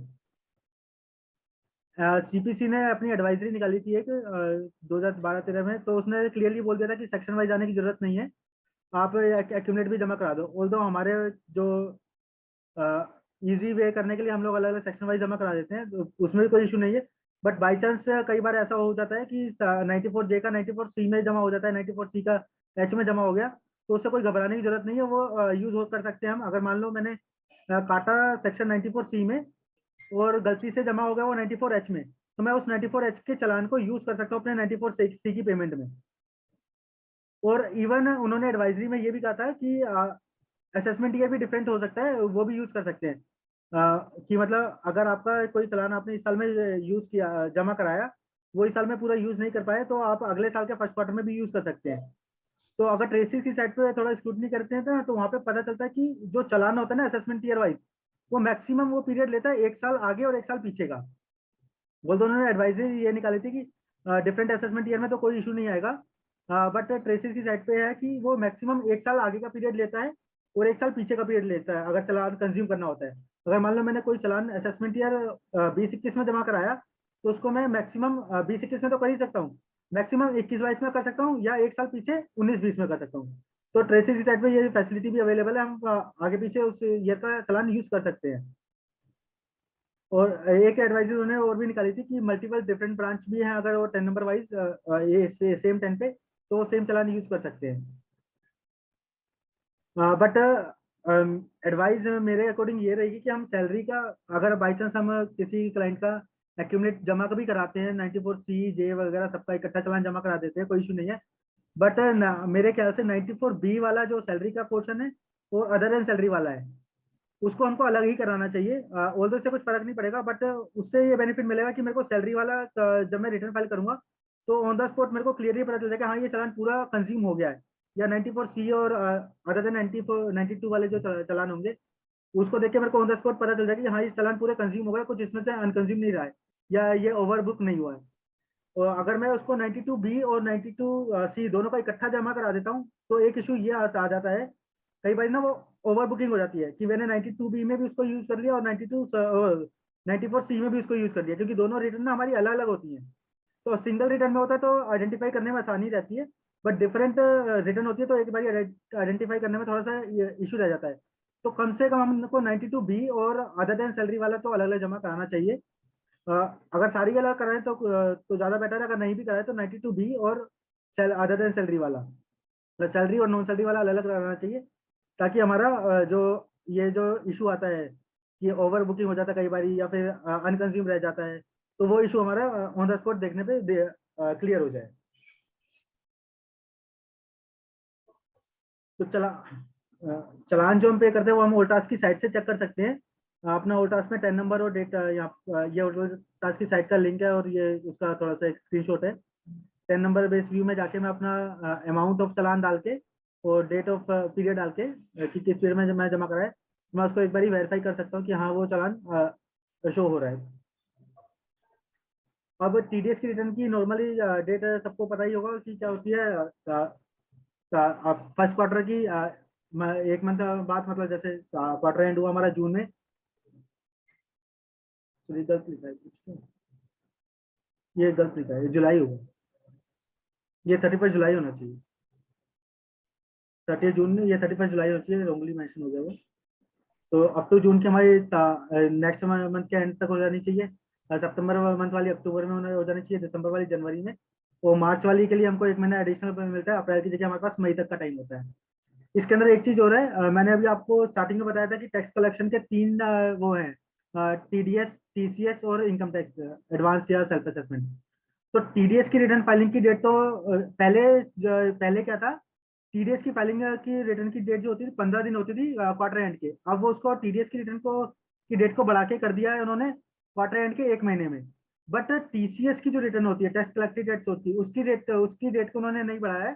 टीसीएस की रिटर्न की डेट अभी वही है, क्वार्टर एंड के 15 दिन के अंदर। टीडीएस की रिटर्न की डेट हमारी पहले होती थी, क्वार्टर एंड के बाद में 15 दिन में फाइल करनी होती थी, बट अमेंडमेंट के थ्रू उन्होंने बता दिया कि टीडीएस की रिटर्न आप क्वार्टर एंड के 1 महीने बाद तक जमा करा सकते हो। बट टीसीएस में ये अमेंडमेंट नहीं आई है, तो टीसीएस की रिटर्न का ध्यान रखें कि वो हमारी 15 तारीख तक जमा हो जानी चाहिए, कोई भी अगर टीसीएस की रिटर्न हमने फाइल करनी है तो। ठीक है, और जो अब रिटर्न जाती है वो किस किस फॉर्म में जाती है। अगर मेरी सैलरी की है तो उसके लिए एक फॉर्म है 24Q रिटर्न का, जिसमें मेरे को रिटर्न भरनी होती है। और अदर देन सैलरी वाला होता है मेरा 26Q में जाती है। उसके बाद अगर मैं एनआरआई को पेमेंट करता हूँ तो वो 27Q में जाती है। इसके अलावा अभी मैंने एक थोड़ा सा ऊपर टॉपिक छेड़ा था, टीडीएस ऑन हाउस प्रॉपर्टी वाला, sorry TDS on transfer of immovable property वाला, जो मैंने बताया था। ये चलान कम रिटर्न स्टेटमेंट होती है जो फाइल करनी होती है। उसके लिए फॉर्म है 26Q भी, जो हमको ऑनलाइन जाके भरना होता है। ऑनलाइन हम उनको सिर्फ चलान की पेमेंट करनी होती है, उसी का वो वैलिड रिटर्न मानते हैं और वो हमारा सारा क्राइटेरिया फुलफिल कर देती है रिटर्न का। और इस केस में 26Q भी फाइल करते टाइम पे मेरे को पेन नंबर के सॉरी 10 नंबर लेने की जरूरत भी नहीं होती, मैं अपने पेन नंबर से फाइल कर सकता हूँ। मतलब अगर एक इंडिविजुअल कोई हाउस प्रॉपर्टी के सॉरी इमूवेबल प्रॉपर्टी के ऊपर टीडीएस काट रहा है तो अपने पेन नंबर से ही सामने वाली पार्टी के पेन नंबर पे टीडीएस जमा करा सकता है, उसके लिए 10 नंबर लेने की जरूरत नहीं है।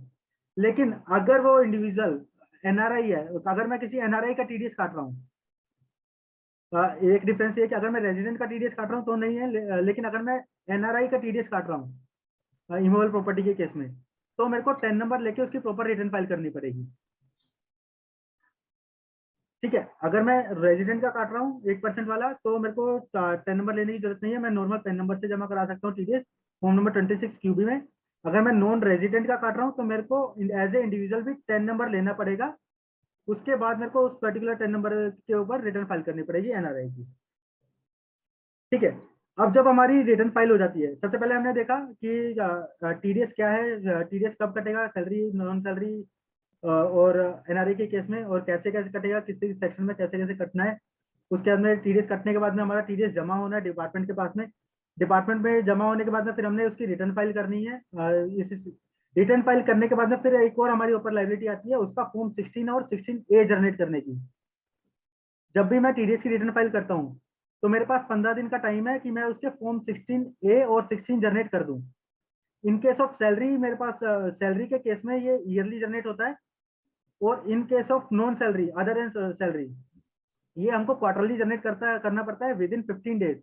और इसके अंदर पेनल्टी भी है 100 रुपये पर डे की, ऑल दो अभी तक नॉर्मली देखा नहीं कि किसी की लगी हो, बट एक्ट में डिफाइन है ये 100 रुपये पर डे की पेनल्टी कि अगर आपने फॉर्म 16 या form 16A with in time limit issue नहीं किया तो जितने दिन का डिले है उतने दिन की आपकी 100 रुपीज पर डे की पेनल्टी है।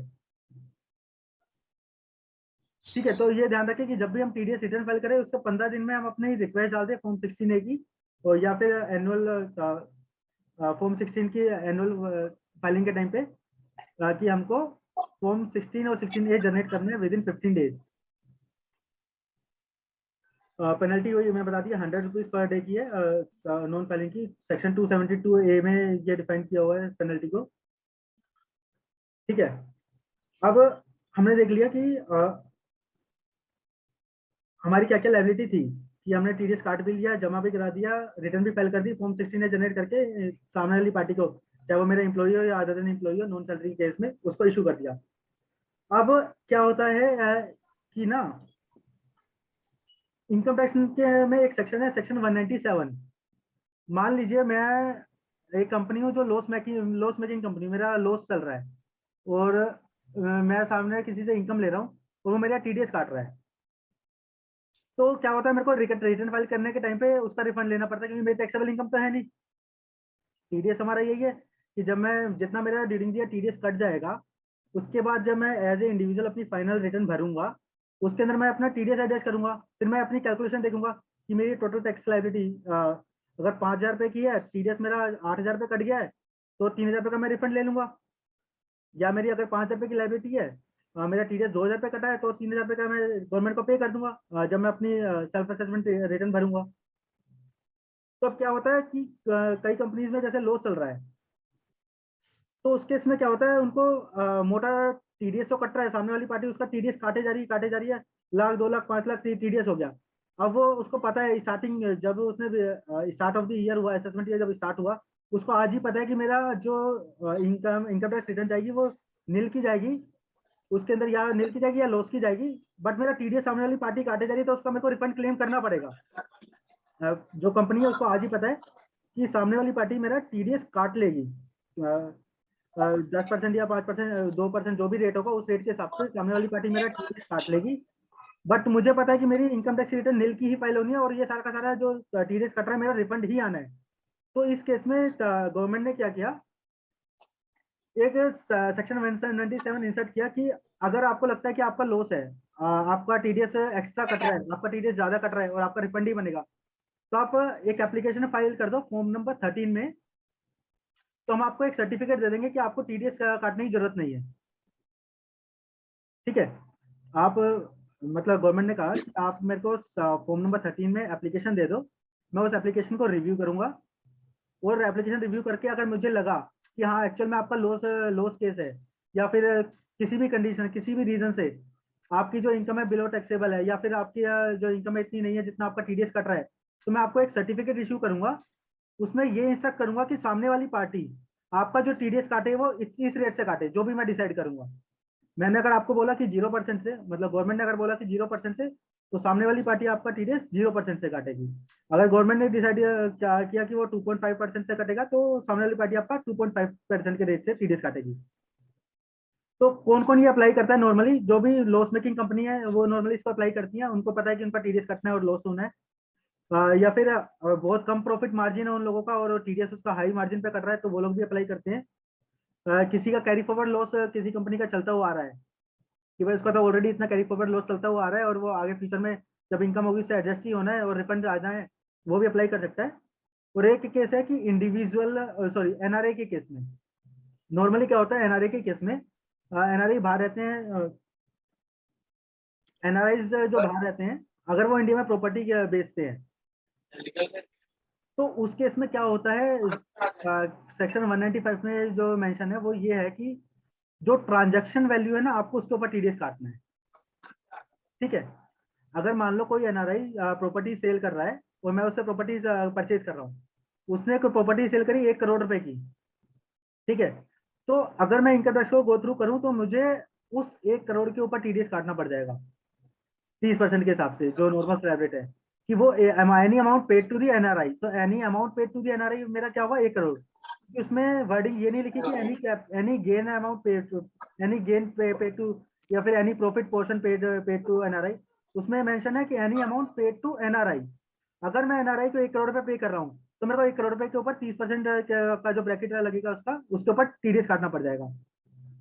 अब एनआरआई कहता है कि भाई मेरा 1 करोड़ का तो गेन है ही नहीं, मैंने जो प्रॉपर्टी खरीदी थी 90 लाख रुपए की, तो मैंने प्रॉपर्टी खरीदी 2 साल पहले 3 साल पहले, और आज मैं इसको 1 करोड़ रुपए का बेच रहा हूँ, मेरा गेन सिर्फ 10 लाख रुपए का है ड्यूरिंग ईयर, जिसमें इंडेक्सेशन भी आएगा और मेरा लॉस हो जाना है। तो इस केस में क्या डिपार्टमेंट ये एनआरआई क्या कर सकता है, एनआरआई क्या करेगा, अपने जुडिक्शन ऑफिसर के पास जाएगा, फॉर्म नंबर 13 में एप्लीकेशन फाइल करेगा कि सर ऐसे ऐसे है, मेरी 1 करोड़ रुपए की प्रॉपर्टी है, मैंने 90 लाख की परचेज करी थी 3-4 साल पहले, इंडेक्सेशन के बाद अगर मैं उसके ऊपर इंडेक्सेशन लगाऊं तो मेरा वो कैपिटल के जो मेरी कैपिटल कॉस्ट बन जाती है वो 1 करोड़ 15 लाख रुपए बन जाती है, और नेट में मेरा जो है 15 लाख का लॉस हो रहा है ना कि प्रॉफिट। और आप कह रहे हो कि मैं लॉस पे आपको टैक्स पे करूँ, टीडीएस कटवाऊँ, तो कैसे कर सकता हूँ मैं ये। तो वो अपना ये सारा का सारा प्रॉपर्टी के डॉक्यूमेंट और फॉर्म नंबर 3 की एप्लीकेशन के साथ में सारी डिटेल जो भी है अपनी कैलकुलेशन कैपिटल गेन की कि भाई ऐसे से मेरा कैपिटल गेन कैलकुलेट हुआ है जिसमें मेरा लॉस बन रहा है, और टैक्स में स्लैब रेट आपने 30% दे रखा है जिससे से मेरा टैक्स कट जाएगा इतना, जबकि मेरा लॉस केस है टैक्स नहीं कटना चाहिए। तो जब वो रिक्वेस्ट करेगा फॉर्म नंबर एनआरआई फॉर्म 13 में रिक्वेस्ट करेगा जुडिक्शन ऑफिसर को, तो जुडिक्शन ऑफिसर उसको सर्टिफिकेट दे देगा 197 में कि ठीक है आप हमने आपके डॉक्यूमेंट्स रिव्यू कर लिए, आपके एप्लीकेशन देख लिए वैलिड है, इस केस में आप ये सर्टिफिकेट ले लीजिए और सामने वाली पार्टी को दे दीजिए जिससे आप प्रॉपर्टी परचेज कर रहे हैं, वो आपका टैक्स जो काटेगा वो इस पर्टिकुलर रेट के हिसाब से काटेगा, जो भी रेट वो डिसाइड करेंगे। नॉर्मली वो 0% देते नहीं है, वो 0.25 या 1% के आसपास दे देते हैं।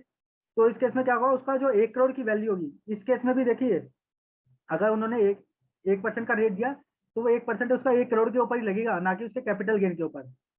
अगर उसका कैपिटल गेन 5 लाख रुपए, किसी एग्जांपल में मान लेते हैं 5 लाख का कैपिटल गेन है 1 करोड़ की ट्रांजैक्शन के ऊपर, और इनकम टैक्स डिपार्टमेंट ने 1% का रेट दिया है उसको, तो उसके ऊपर 1% जो कैलकुलेशन होगी वो 1 करोड़ के ऊपर ही होगी, कि 1 करोड़ का 1% उसको टीडीएस काटना पड़ेगा बायर को। और फिर जब एनआरआई अपनी इनकम टैक्स रिटर्न फाइल करेगा उसमें वो डिक्लेयर कर देगा अपना 5 लाख का प्रॉफिट, या दूसरे केस में जैसे मैंने बताया इंडेक्सेशन वाले में 15 लाख का लॉस, जो भी वो फाइल करेगा उसके अकॉर्डिंग अपना टीडीएस का क्लेम लेके, और अगर रिफंड होगा तो रिफंड क्लेम कर लेगा, एडिशनल टैक्स अदर सोर्स की वजह से बना तो वो टैक्स पे कर देगा। तो इस तरीके से एक बेनिफिट गवर्नमेंट ने दिया है सेक्शन 197 का, कि हम लोग अपना इसका बेनिफिट ले सकते हैं ताकि मेरा टीडीएस एडिशनली ना कटे। ठीक है, फॉर्म से 13 फाइल करने के लिए क्या क्या रिक्वायरमेंट होती है मेनली वो लिखी हुई है, डिटेल में ऐसे रीड कर देता हूँ। ये बेसिकली है हमारी है उस केस में है जो कंपनी से वगैरह है जो लॉस के केस में है। जो इंडिविजुअल एनआरआई के केस में मैंने बताया आपको, उस केस में वो बैलेंस शीट वगैरह नहीं होती है, सब नहीं होती। उस केस में वो सिंपल मांगते हैं आपके प्रॉपर्टी के डॉक्यूमेंट की परचेज कब किया था, और एग्रीमेंट टू सेल आपका कब का है कि कब आप उसको सेल करना चाहते हो, ट्रांजैक्शन वैल्यू क्या है, उसके सर्कल रेट क्या है, उसके हिसाब से वो कैलकुलेट करते हैं कि हाँ एसएससी ने जो कैलकुलेशन करके दी है वो एक्चुअल में सही कैलकुलेशन है, और वो सही कैलकुलेशन मान के वो एनआरआई को तो दे देते हैं। और अदर देन एनआरआई के केस में वो नॉर्मली ये कुछ डॉक्यूमेंट मांगते हैं, फाइनेंशियल स्टेटमेंट मांगते हैं, पिछले 3 साल की प्रोजेक्टेड मांगते हैं, करंट ईयर की इनकम पिछले 3 साल की मांगते हैं, करंट ईयर की इनकम मांगते हैं, लास्ट 3 ईयर की इनकम टैक्स रिटर्न वगैरह मांगते हैं, टीडीएस के फॉर्म 26 वगैरह मांगते हैं, 10 नंबर ऑफ द कस्टमर। देखिए टीडीएस इसके केस में क्या होता है, जो लोअर डिडक्शन सर्टिफिकेट हमें इशू होता है वो 10 नंबर वाइज इशू होता है। अगर मान लीजिए मेरी इनकम 5% से आ रही है, मैं मान लीजिए मैं लॉस मेकिंग कंपनी हूँ, मेरे को 5 कंपनी से प्रोफेशनल इनकम आ रही है, और मुझे पता है कि मेरा लॉस होना है, मेरे को रिफंड ही क्लेम करना पड़ेगा मेरे को, तो मैं डिपार्टमेंट को अपनी प्रोजेक्टेड इनकम बताऊंगा उन 5% से, कि उन 5% से मेरी प्रोजेक्टेड इनकम पूरे साल में कितनी आनी है, और उस इनकम फाइनेंशियल स्टेटमेंट दूंगा करंट ईयर की, जिसमें प्रोजेक्टेड प्रॉफिट एंड लॉस भी दूंगा। उस प्रॉफिट एंड लॉस में मैं प्रोजेक्टेड इनकम बताऊंगा कि मेरी 5 लाख की इनकम होगी और 15 लाख के एक्सपेंस होंगे, 10 लाख का नेट लॉस होगा। उस प्रोजेक्टेड प्रॉफिट एंड लॉस में मैं ये बताऊंगा। अब जो मैं उसको बताऊंगा कि 5 लाख की इनकम होगी, तो मुझे उस 5 लाख की इनकम का बाइफरकेट देना पड़ेगा उसको client wise, basically 10 number wise, कि किस 10 नंबर से मेरे को कितनी इनकम आनी है ड्यूरिंग ईयर। मान लेते हैं A% से मेरे को आ रही है 2 लाख की इनकम, B% से आनी है मेरे को 50,000 की इनकम, C% से आ रही है मेरे को 75,000 की इनकम। तो मेरे को हर पार्टी का 10 नंबर और नाम और उस पार्टी से कितनी इनकम आनी है जो मैंने उस प्रोजेक्टेड प्रॉफिट एंड लॉस में दिखाई है, वो स्टेटमेंट उनको बना के देनी पड़ेगी। तो जब वो डिपार्टमेंट मेरे को 197 का सर्टिफिकेट देगा, तो वो उस पार्टी के नाम से वो सर्टिफिकेट देगा कि भाई इस पार्टी के ये पार्टी आपका इतना टीडीएस काटेगी, ये पार्टी इसका आपका इतना टीडीएस काटेगी। क्लियर है? और ये बेसिकली नॉर्मली डॉक्यूमेंट वगैरह है। ये प्रोसेस है कि कैसे हमने उसको फाइल करना है, ट्रेसिस की साइट पे हमने एज टैक्स पे लॉगिन करके और वेरीफाई करके, ये हम सीख लेंगे, टाइम अभी ज़्यादा हो रहा है। मैं आपको अभी वो दिखाना चाह रहा हूँ कि सर्टिफिकेट क्या होता है, उसको रीड कैसे करते हैं, क्योंकि उसमें कई लोगों को दिक्कत आती है कि सर्टिफिकेट है क्या।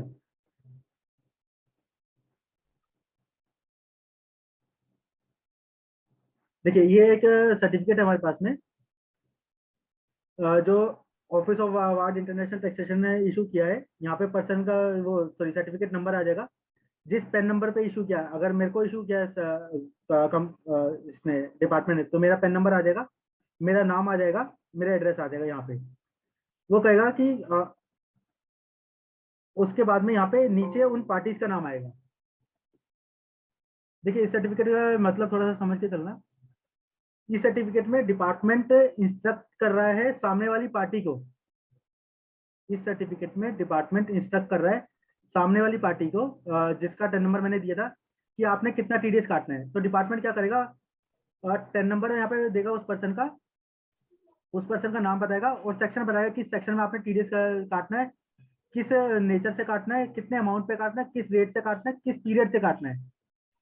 मतलब अगर उसने मेरे को सर्टिफिकेट इशू किया है, ये मेरा नाम अगर यहाँ पे है और मेरी इनकम आ रही है इन वाली पार्टी से, तो मैं अपना ये वाला सर्टिफिकेट इन पार्टीज को दूंगा। ये अग्रवाल जी को मैं अपना सर्टिफिकेट दूंगा कि अग्रवाल जी मेरा जो टीडीएस कटना चाहिए वो 8.5% से कटना चाहिए इतने अमाउंट के ऊपर। तो अगर अग्रवाल जी मेरे को जो पेमेंट कर रहे हैं इस अमाउंट से जितनी भी ज्यादा पेमेंट करेंगे वो नॉर्मल रेट पे टीडीएस काटेंगे, या अग्रवाल जी मेरे को पेमेंट 95 की जगह किसी और सेक्शन में कर रहे हैं, 94C या 94J किसी और सेक्शन में कर रहे हैं, तो वो पूरा नॉर्मल टैक्स रेट काटेंगे जितना एक्ट में है। अगर वो 195 में काट रहे हैं, इतने अमाउंट पे काट रहे हैं, तब इस रेट से काटेंगे। इवन इसके अंदर पीरियड भी मेंशन है। अगर अग्रवाल जी ने मेरे को पेमेंट जो करी वो 31 अगस्त से पहले कर दी, मान लो उन्होंने मेरे को जुलाई में कुछ पेमेंट कर दी, या 31 जुलाई की जगह उन्होंने 31 अगस्त की जगह उन्होंने मेरे को 28 अगस्त को पेमेंट कर दी, तो 28 अगस्त को जो मेरे को पेमेंट कर रहे हैं उसकी पेमेंट की जो डिपॉजिट की लाइबिलिटी वो नेक्स्ट 7 डेज में आएगी। लेकिन वो मेरे को, मैं उसको रिक्वेस्ट करता हूँ कि भाई आपकी लाइबिलिटी नेक्स्ट 7 डेज में आएगी, तो आप मेरा कम टीडीएस काट लो 8.5% के हिसाब से। नहीं, अगर उसने 28 तारीख को मेरे को पेमेंट कर दिया है, क्योंकि टीडीएस में प्रोविजन है पेड और डिडक्टेड और पेड विच कर लिया, तो अगर उसने 28 तारीख को मेरे को पेमेंट कर दी तो वो नॉर्मल रेट से टैक्स काटेगा।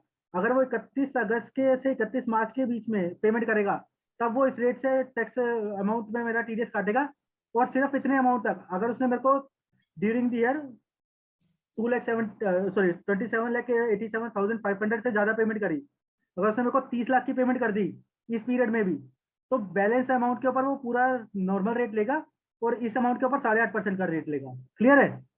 ये सर्टिफिकेट में वो डिफाइन कर दिया डिपार्टमेंट ने, मतलब इस अग्रवाल को उसने इंस्ट्रक्ट कर दिया कि अग्रवाल जी आप हेमंत का जो टीडीएस काटोगे 195 सेक्शन में इतने अमाउंट के ऊपर 8.5% काटना इतने पीरियड के लिए। इसमें से कोई भी कंडीशन मिसमैच हुई, चाहे पीरियड आगे हो गया या पीछे हो गया, या फिर अमाउंट ऊपर नीचे हो गया, या फिर सेक्शन ऊपर नीचे हो गया, तो आप अपना नॉर्मल इनकम टैक्स लाइब्रेट के हिसाब से टीडीएस काटोगे। क्लियर है? सर मेरा एक छोटा सा डाउट है सर। हाँ अब मेरे पास पहले सर्टिफिकेट आया 2,78,77500। ठीक है। आपने ड्यूरिंग द ईयर आपने अपना सर्टिफिकेट रिवाइज करवाया, आपने बोला कि मेरा इतना इनकम नहीं बन रहा, मेरा इनकम बढ़ गया। हाँ। तो आपने सर्टिफिकेट में अमाउंट रिवाइज करवा दिया। हाँ। अब मेरा आधा साल अभी बीत चुका है, आधा साल बचा है। हाँ। तो अब क्या मुझे प्रीवियस जो मैंने आपका टीडीएस काटा है उसको वापस से रिवाइज करके इस वाले रेट पे लेके आना पड़ेगा, या फिर जो काट दिया है उसको उतना ही रखना पड़ेगा आगे से जिस क्वार्टर में मेरे को रेट चेंज किया उन्होंने?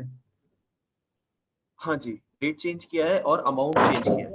मैं क्वेश्चन बोल रहे हैं 195 में तो नहीं ना, आप दूसरे सेक्शन की बात, दूसरे सेक्शन में होगा ना? दूसरे सेक्शन। जी। तो उस केस में क्या होता है कि you have to apply again to the income tax department कि ऐसा है, मेरी इनकम पहले 1 करोड़ थी और अब जो है 2 करोड़ इस पार्टी से आने वाली है, kindly issue me a new certificate. और वो डिडक्टर हूं इस केस में। हाँ जी, मैं डिडक्टर हूं इस केस में। डिडक्टर तो फिर अगर आपकी 1 करोड़ की लिमिट है और आपकी इनकम एक्सीड कर रही है, 2 करोड़ हो रही है, then the TDS will be deducted on the जो रेट एप्लीकेबल है normal as per the act, उसके ऊपर लगे। नहीं, इन तुम्हारे केस में बाय सर्टिफिकेट मिल गया है सर। मैं इसको क्वेश्चन को रीड्राफ्ट कर रहा हूँ, अनिरुद्ध के क्वेश्चन को। हमारे पास अभी प्रैक्टिकली यही हुआ है कि एक पार्टी ने हमें लोअर डिडक्शन सर्टिफिकेट दिया। हाँ। उसमें हमारे पास उन्होंने लिमिट दिया था 42 लाख समथिंग पहले। तो हमने उसके अकॉर्डिंग टीडीएस काटा। बाद में 23 मार्च 2021 को आके उन्होंने अपनी लिमिट रिड्यूस कर दी 19 लाख रुपए 23 मार्च को। अच्छा, तो मतलब हमने तो टीडीएस काटा 42 लाख के अकॉर्डिंग लिमिट देख करके 6%। उनका एक्चुअल 7.5% बनता था, लोअर डिडक्शन सर्टिफिकेट हमारा 6% से। तो हमने टीडीएस 6% के अकॉर्डिंग काट लिया फर्स्ट क्वार्टर में, सेकंड क्वार्टर में, थर्ड क्वार्टर, क्योंकि बिल की डेट हमारी 1 मार्च ही होती है, 1 जनवरी, 1 मार्च और 1 फरवरी थी। बट वो जो सर्टिफिकेट रिवाइज आया है वो 23 मार्च की डेटेड आई है, और 23 मार्च वाले में उन्होंने लिमिट रिड्यूस कर दी, 42 लाख से रिड्यूस करके कर दिया 19 लाख रुपए। अब इस केस में उन्होंने टीडीएस रिटर्न फाइल किया है। अब वो कह रहे हैं जो रिमेनिंग डिफरेंस है 3 एंट्रीज पे, क्योंकि उन्होंने पहले 44 लाख था, अब उन्होंने अमाउंट रिड्यूस कर दिया 19 लाख पे ले आए। तो जो 3 एंट्री हमारी फॉल करती है क्वार्टर 4 की, वो तीनों एंट्री हमारी फॉल करती है 42 लाख वाले लिमिट में। नहीं, अब एक बात इसमें बताएं, जो पहले सर्टिफिकेट इशू हुआ था उसकी जो पीरियड डिफाइन होगा उसके अंदर, वो पूरे साल का डिफाइंड होगा। हाँ, 31 अगस्त से 31 मार्च तक डिफाइन था। 31 अगस्त से 31 मार्च तक डिफाइंड था। हाँ जी, हाँ जी। इनकम टैक्स डिपार्टमेंट ने मार्च में जाके उसको रिवाइज क्यों किया? अब ये चीज तो सर हमारे पास तो केवल सर्टिफिकेट हमारी पार्टी का है, बस पूरा नहीं है। नहीं, पार्टी का एक सर्टिफिकेट पहले आया हुआ है। हाँ, पहले भी आया और बाद में भी आया। देखिए, जब इनकम टैक्स को आप 197 में अप्लाई करते हैं, फॉर्म 13 फाइल करते हैं, तो वो होता है कि आप उसे पूरे साल के प्रोजेक्शंस उसे देते हैं, उसके अकॉर्डिंग वो टीडीएस डिटरमाइन हो जाता है, उसके अकॉर्डिंग टीडीएस कटता है जी। लेकिन आप इसका लोअर के लिए बाद में जा रहे हैं। इट मींस इन्होंने क्या किया है, किसी और की इनकम बढ़ाई है फिर इस केस में। नहीं, ऐसे अगर ऐसा है तो आपका ट्रेसिस की साइड पे भी वो आ रहा होगा कि आपने इतने कंज्यूम कर लिया, तो क्या वो नेगेटिव शो कर रहा है? डिमांड आ गई सर वो 3 एंट्री। नहीं, उन 3 एंट्रीज की डिमांड कैसे आ सकती है? रीजन बीइंग के इफेक्टिव डेट, जिस डेट को आपने टीडीएस काटना था उस डेट में वो सर्टिफिकेट वैलिड था। यस सर, वो वैलिड था और उसी का नंबर आपने मेंशन किया होगा। बिल्कुल वही नंबर मेंशन किया है जो पहले वाला था 44 लाख तो वाला। 197 का नंबर वो देते हैं सर्टिफिकेट का, वही नंबर एग्जैक्टली मेंशन किया। 19 लाख वाला तो नहीं मेंशन किया। नहीं सर, नहीं, 19 लाख वाला मेंशन नहीं किया। दोनों के नंबर सेम है सर। किसके? जो सर्टिफिकेट है पहले 40 लाख। या तो पार्टी आपके साथ फ्रॉड कर रही है, either the नहीं मैम, party is मैंने doing some fraud, ट्रेसेस क्योंकि से ऐसा हो नहीं डाउनलोड किया। सकता कि सेम सर्टिफिकेट थोड़ा नहीं चेंज हो सकता है। मैम सर्टिफिकेट रिवाइज हुआ है, चेंज नहीं हुआ है। Government can not issue modify हुआ है और मैंने ट्रेसेस की साइट से डाउनलोड किया है। ठीक है, एक बार मैम अकॉर्डिंगली आपने उसको पेमेंट और करनी है। इसको हाँ, इसको आप फैक्चुअली एक बारी सारे डॉक्यूमेंट्स एक बारी भेजना, फिर उसके हिसाब से डिस्कस करेंगे सेपरेटली। ऐसा होता है कि हम लोगों का जैसे पहले 42 लाख की लिमिट मिली थी, all of a sudden as a deductee I notice कि इस बंदे से मेरी इनकम 60 लाख होने वाली है, लेकिन फिर भी मुझे लॉस होगा उस केस में। Then what we do, we file a second application with the department कि इस चीज को आप रिवाइज करो, मेरा इस पार्टी से या बाकी पार्टियों से भी रेवेन्यू बढ़ने वाला है और based on that also I will be incurring loss, तो आप मेरे को नया सर्टिफिकेट इशू कर दो लोअर डिडक्शन का। तो ऐसा सर्टिफिकेट डिपार्टमेंट इशू कर देता है मिडिल ऑफ द ईयर। ये रिडक्शन का जो केस आया है that we have to consider के इसके अंदर फैक्चुअली एक बार सारे फैक्ट्स देख के देखते हैं। नॉर्मली ऐसा कोई करता नहीं है, लेकिन अब किया है, क्यों किया? सर्टिफिकेट नंबर भी सेम है। एक चीज और है कि जब ये 197 इशू होता है तो हमारे पास भी, हमारे ट्रेसेस में भी वो आ रहा होता है, yes sir, intimation from the department कि ये पार्टी ने अप्लाई किया था, अब इसका टीडीएस इतने रेट से डिडक्ट होना चाहिए। जब हमने 3rd क्वार्टर तक देखा तो क्या वो सर्टिफिकेट था उस वक्त या वो इंटीमेशन थी इनकम टैक्स डिपार्टमेंट से कि इसका इस रेट से चेक होना कटना चाहिए 42 लाख रुपए के ऊपर? हाँ जी, सेम था। 3rd क्वार्टर तक सेम था। 3rd क्वार्टर तक सेम था। अब 4th क्वार्टर में आप कह रहे हो कि 19 लाख हो गई है लिमिट। सो 4th क्वार्टर तक भी एट द एंड चेक किया है मेरे ख्याल से, काफी देर बाद अभी आके चेक किया है। 4th क्वार्टर तक मार्च में भी चेक किया था, तो मार्च में 23rd of March को है ना, you are saying it was changed on 23rd March, तो अभी लेटेस्ट चेंज हुआ है ना। सर इसमें मुझे भी कुछ ऐड करना है। अनिरुद्ध, इसकी फ्रॉम डेट और टिल डेट क्या है जो नया वाला सर्टिफिकेट है? 25th of August till 23rd of March. I think there is some mistake in the we have to check it. Certificate में कहीं ना कुछ इनकम टैक्स डिपार्टमेंट ऐसे क्यों करेगा? I don't know. Effective date को कैसे चेंज कर देगा वो 23 अगस्त से अब तक? या तो सर्टिफिकेट में कर ही नहीं सकते ना, रेट्रोस्पेक्टिव थोड़ा नहीं कर सकते हैं, क्योंकि जिसने काट दिया उसको हो ही नहीं सकता, कहीं गलती है कहीं पे। एक बार देखना पड़ेगा, ये फैक्ट्स आप रखिएगा, विल कंसीडर इट। मंडे को when we have a meeting ना, उसमें उसके बाद डिस्कस करते हैं इसको। अच्छा, अब ये जब हमारा डिस्कशन चल ही रहा है, इसमें 3-4 पॉइंट्स मैं ऐड करना चाहूंगा कि जब जो इनकम है, लाइक अगर कोई एल्डरली सिटीजन है या कोई अगर दूसरा बंदा भी है जिसकी इनकम जो है दूसरे सोर्सेज से कुछ नहीं है लेकिन इंटरेस्ट इनकम है और वो बिलो टैक्सेबल लिमिट है। हेमंत ने कही थी एक बात कि उन लोगों, वो घबरा जाते हैं लोग कि हमारा तो इतना टीडीएस कट रहा है, तो दे हैव अदर ऑप्शन के एक फॉर्म होता है 15G और 15H, उसमें वो अप्लाई कर सकते हैं टू द कंसर्न बैंक कि हमारा टैक्स ना काटा जाए, तो बैंक उनका टैक्स नहीं काटता है फिर उस केस में, कंसीडरिंग द इनकम, अगर वो बिलो टैक्सेबल लिमिट आ रही है। सो ये एक और फैसिलिटी टीडीएस के केस में अवेलेबल है, इसको भी हम कंसीडर कर सकते हैं। दूसरा, जब हम एरर्स देखते हैं हमारी रिटर्न्स के अंदर, डिमांड्स निकल आती हैं एरर्स की वजह से। एरर्स नॉर्मली क्या होते हैं हमारे के पैन उसके अंदर हमने रॉन्गली मेंशन किया, एक भी पैन अगर आपका ACRP के 1728Q है, Q की जगह आपने 0 लगा दिया, तो आपका TDS अगर 10% से कटना है तो डिपार्टमेंट उसको 20% कर देगा और आपकी डिमांड निकाल के दे देगा। ये कॉमन एरर है। P की जगह जो है G कर दिया है तो डिमांड निकल आएगी, P की जगह B कर दिया है, कोई भी अगर 17 की जगह 1928 कर दिया है तो डिमांड निकल आएगी। तो जब पैन आप डाल रहे हैं इस चीज को काइंडली कंसीडर करें कि वो पैन ठीक जा रहा है। दूसरा, डिमांड निकल आती है आपकी फॉरेन एंटिटी की, जब हम बात करते हैं तो उनका पैन नहीं होता है, आपने उनका 10% से डिडक्ट कर दिया और आपने रिटर्न फाइल कर दी, इनकम टैक्स डिपार्टमेंट उसको 20% से कैलकुलेट करके वापस भेज देगा अगर आपने पैन नहीं डाला है। तो जब भी किसी NRI के केस में TDS डिडक्ट करने जा रहे हैं तो उन्हें इंसिस्ट करिए आप अपना पैन ऑब्टेन करें, अदरवाइज बाय डिफॉल्ट डिपार्टमेंट उसको 20% रेट कंसीडर कर लेगा। प्रॉपर रेट हमें TDS का टैग करना चाहिए।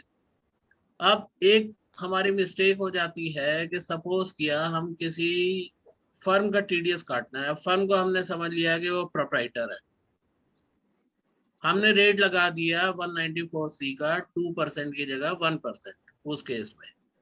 अब जो 1% हमने रेट लगाया वो प्रोप्राइटर के लिए एप्लीकेबल है, इंडिविजुअल के लिए उसका हमने इंडिविजुअल डिडक्टी का 1% लगाना है। वहां पर जाके भी हमें चैलेंज आ जाता है कि डिपार्टमेंट उसको डिमांड निकाल देता है। अब डिपार्टमेंट कैसे इस चीज को पकड़ता है, क्योंकि जब उसका पैन वो चेक करता है तो फर्म का पैन होगा तो उसके अंदर F लगा होगा, इंडिविजुअल के पैन के बीच में आता है P, तो उस चीज से पकड़ में आ जाता है कि वो फर्म का पैन है या P का। लेकिन हम लोगों ने तो प्रोप्राइटर समझ लिया एजम्पशन लगा के, एक्चुअल में वो फर्म थी। पैन के अकॉर्डिंग हमने चेक नहीं किया कि बीच में F आ रहा है कि P आ रहा है उसमें। So this has to be considered by us कि जब भी हम एंट्री कर रहे हैं अगर प्रोप्राइटरशिप मान रहे हैं उसको, तो प्लीज चेक कर लें कि वो इसका इंडिविजुअल का है या फर्म का है। रेट हमने गलती से इंडिविजुअल का तो नहीं लगा दिया। सो ये भी हमें एक इशू चेक करना पड़ता है। अब हमने ये 195 की जब बात की है और हम इसकी 197 की जब बात कर रहे हैं लोअर डिडक्शन ऑफ TDS की, इसके अंदर एक केस होता है चैरिटेबल ट्रस्ट का। चैरिटेबल ट्रस्ट भी लोअर डिडक्शन के लिए जाता है, कंसीडरिंग दैट के उनको अपनी इनकम एग्जाम करने के रास्ते होते हैं। 15% उनका ग्रॉस रिसीट का वैसे ही एग्जाम हो जाता है सेक्शन 11 के अंदर, और दूसरा जो है वो 11(2) में एक्युमुलेशन कर सकते हैं more than 15%। Based on that we go for lower deduction, जो हमारा ऑफिस कई केसेस में अप्लाई करता है और डिपार्टमेंट हमें आसानी से दे भी देता है। So these are certain facts जो मतलब हम लोगों को देखना है अपने TDS के अंदर। ले लिए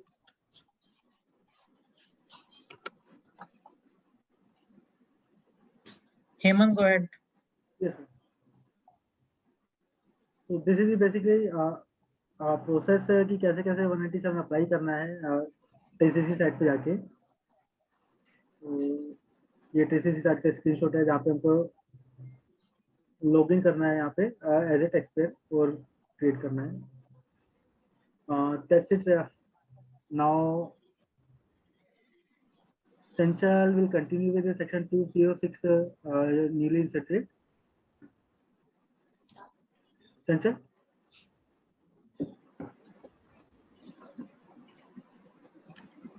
हेलो। Yes, sir.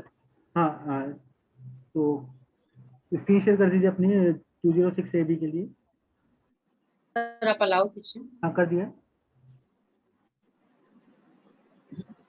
आप स्टॉप शेयर करो सर, तभी वो शेयर कर पाएंगे। अच्छा इसको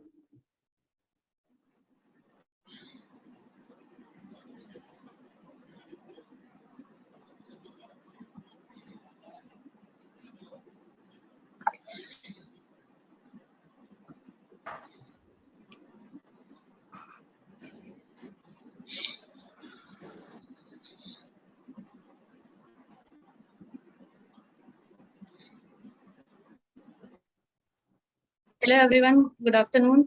Good afternoon. Good afternoon. Good afternoon, ma'am. Good afternoon. Good afternoon. Now we'll discuss section 206 AB or section 206 CCA, which is newly introduced in Union Budget 2021.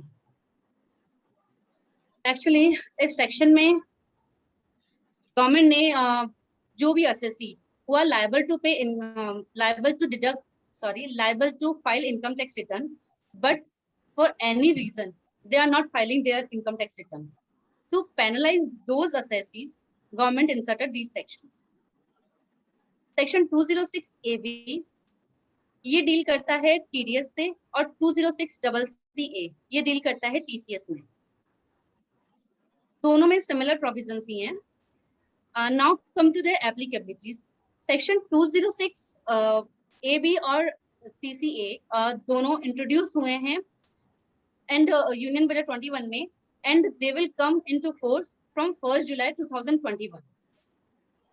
इन दोनों sections में government ने टैक्स डिडक्टर और tax collector उन दोनों को ये liability दी है कि वो higher rate of TDS deduct करें और टीसीएस कलेक्ट करें on the specified person if they are not filing their returns.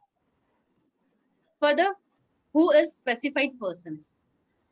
Specified persons वो हैं जिन्होंने last 2 previous years जिनमें अपना रिटर्न फाइल नहीं किया है, 2 previous year before the previous year in which TDS required to be deducted or collected. जो भी करंट असेसमेंट ईयर चल रहा है उससे प्रीवियस मतलब फॉर से एग्जाम असेसमेंट ईयर 21-22 उसके लिए अगर हमें लायबिलिटी डालनी है और this section came into force in 1st July 2021, तो असेसमेंट ईयर 22-23 अगर उसके लिए हम लोग ये प्रोविजन चेक करें तो लास्ट 2 प्रीवियस ईयर्स में अगर उस पर्सन ने जिसपे टीडीएस डिडक्टर को टीडीएस डिडक्ट करना है उन्होंने अपना रिटर्न फाइल नहीं किया है एंड रिटर्न फाइलिंग की ड्यू डेट भी फिनिश हो चुकी है, एक्सपायर हो चुकी है कि अब वो अपना रिटर्न फाइल कर भी नहीं सकते हैं, उस केस में उन स्पेसिफाइड पर्संस पे डिडक्टर को higher rate of TDS deduct करने की लायबिलिटी आती है। वन मोर पॉइंट कि उन स्पेसिफाइड पर्संस में लास्ट 2 प्रीवियस ईयर्स का एग्रीगेट टीसीएस और TDS should be more than 50,000, should be equal to और मोर देन 50,000। अगर उनका एग्रीगेट टीडीएस और टीसीएस 50,000 या उससे ज्यादा है एंड उन्होंने दोनों प्रीवियस ईयर्स की रिटर्न फाइल नहीं किए हैं, then those assessee falls into this section. उस केस में higher rate of TDS apply होगा। सेक्शन 206 AB की कुछ नॉन एप्लीकेबिलिटीज भी हैं, फ्यू सेक्शंस जिन पे वो एप्लीकेबल नहीं होता है, हायर रेट ऑफ टीडीएस का प्रोविजन नहीं चलेगा।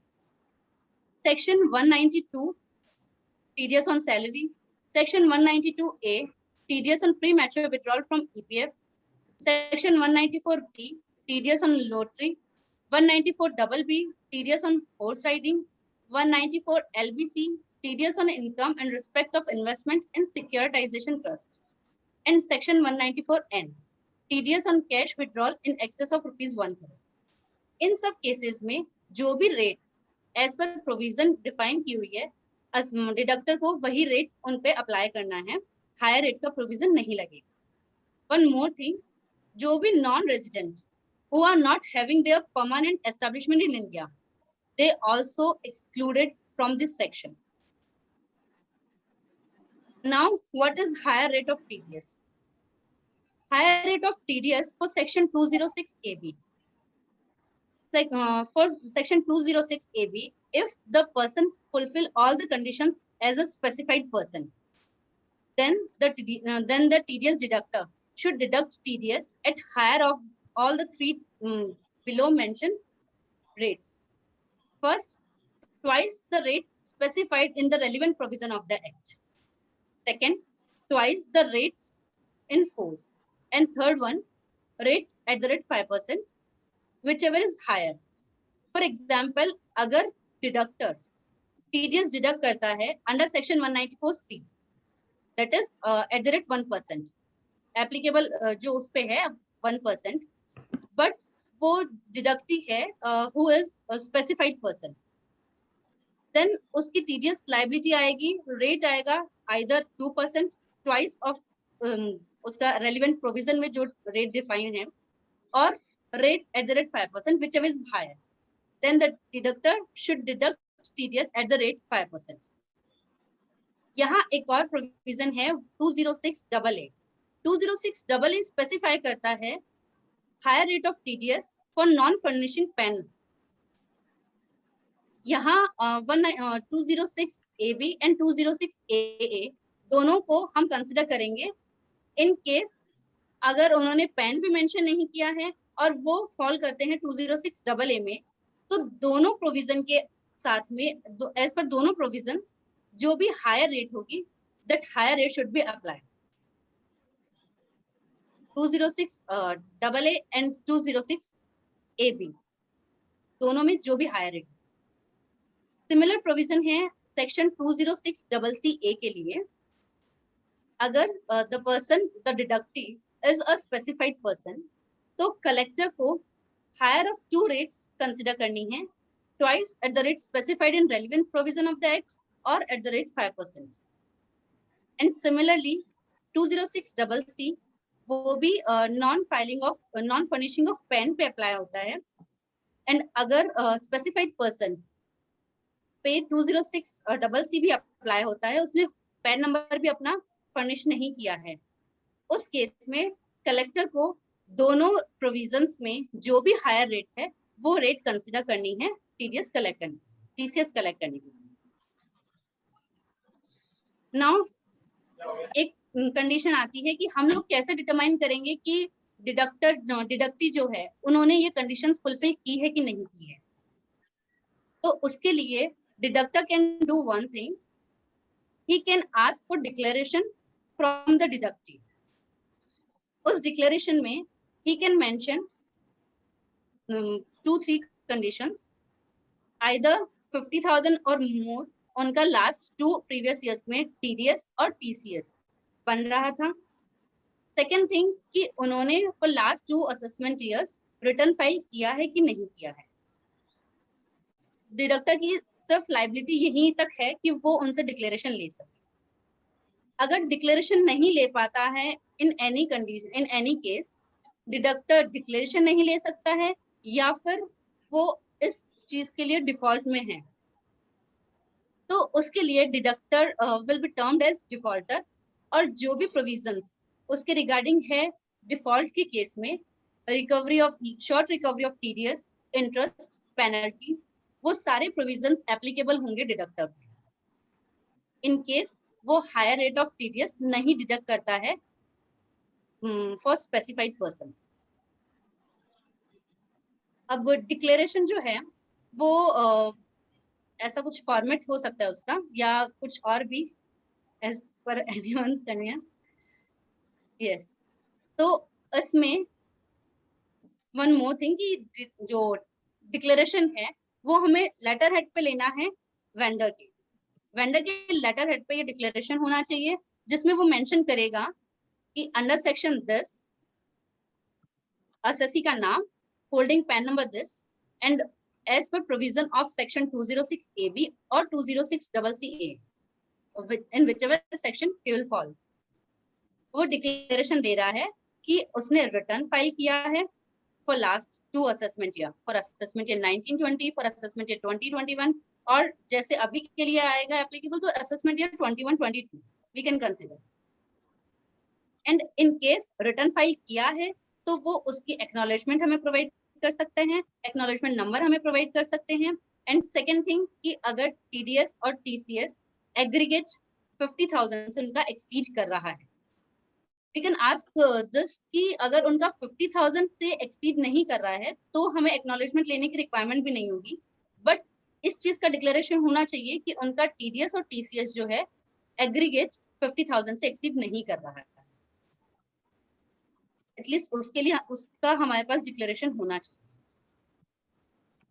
तो मेरा ये कहना है इसके अंदर कि ये जो स्टैंडर्ड फॉर्मेट हमारा बना हुआ है, जो चंचल ने बनाया है, आई थिंक हमें with the introduction of new section ये हम अपने क्लाइंट्स को इंटीमेट करें कि ये चीज इन्होंने टीडीएस इसका जिन्होंने काटना है, पार्टीज का डिडक्टर है, वो काइंडली अपने वेंडर्स को इंटीमेट कर दें कि उनसे ये डिक्लेरेशन ले ली जाए।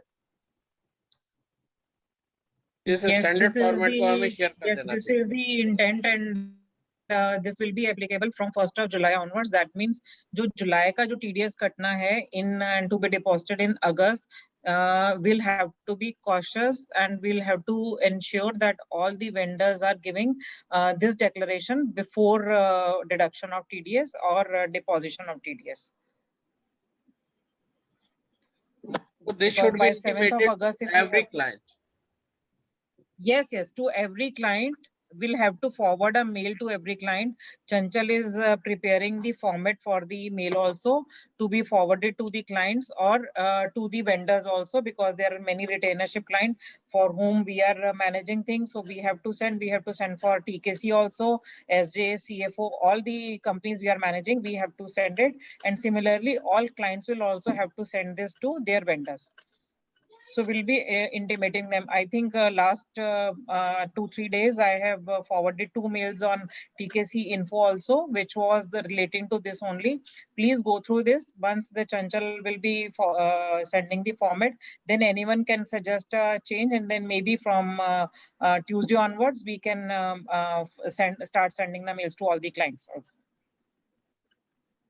I'll just add one thing that we are missing on certain things, which was, this is something which we missed when the budget came.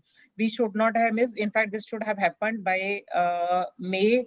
We should have sent this thing to our clients. So now ensure that this is going by Tuesday or maximum by Wednesday to all the clients, and you have to explain all these things to the clients as well.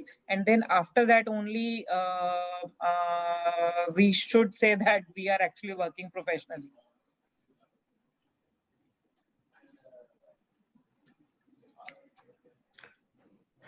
If there is any query for 206, we can take this up on Monday when we have our call. Though for Monday, we'll be taking a call who all will be coming to office after this meeting in the evening maybe, and then we will plan. Otherwise, on Monday, we'll have a Zoom call the way we are having.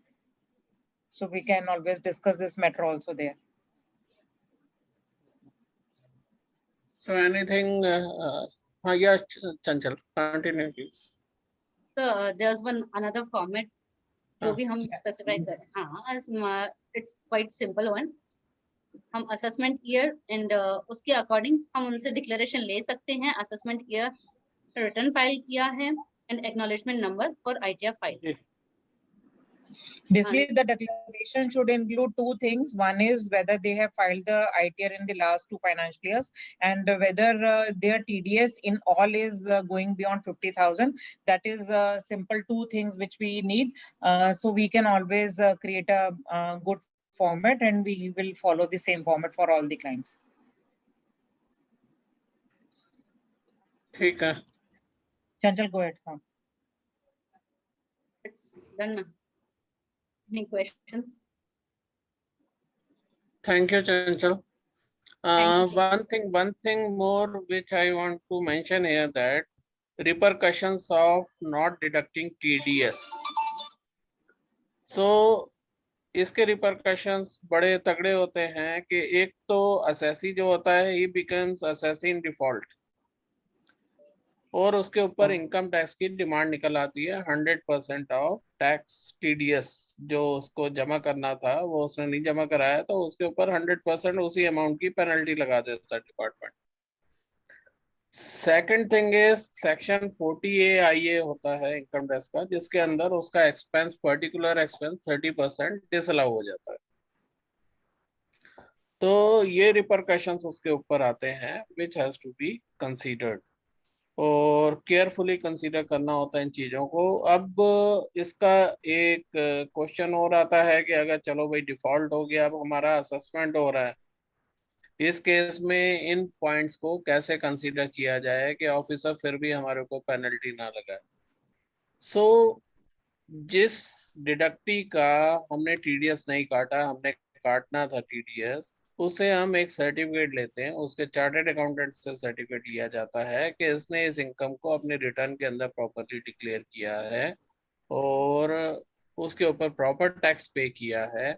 जब वो certificate हमारे पास आ जाता है, वो हम income tax department को intimate कर देते हैं कि असेसी ने खुद ही टैक्स पे कर दिया इसके ऊपर, तो kindly don't consider us as assessee in default. So these are the conditions which we have to consider in while we are doing the work, routine work. So anything else in this?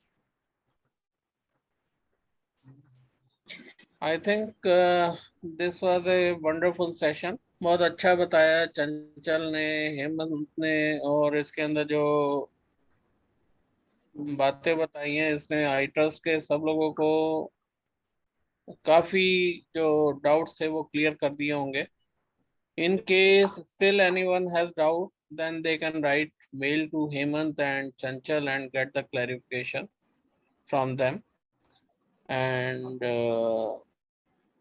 this will smoothen the process, and आगे जाके हम लोगों का जो errors होती हैं, जो mistakes करते हैं हम लोग, और TDS रिटर्न के अंदर within 2 days हमारे पास आ जाता है कि we have made defaults and errors are there which should be rectified, वो हमारे minimize हो जाएंगे और हमारे कोई डिमांड नहीं निकलेगी क्लाइंट्स के केस में। जो हैं हम रिटर्न फाइल करते वक्त we'll take care of these formats, these issues, and जो फॉर्मेट्स हमारे साथ शेयर हो रहे हैं, जो हेमंत ने स्टैंडर्डाइजेशन किया है इस चीज का, we'll take that into account, and इन चीजों को कंसीडर करते हुए हम लोग आगे से अपना काम करेंगे, जिससे सारी चीजें जो एरर्स हैं वो मिनिमाइज हो जाएं and we are able to work more efficient.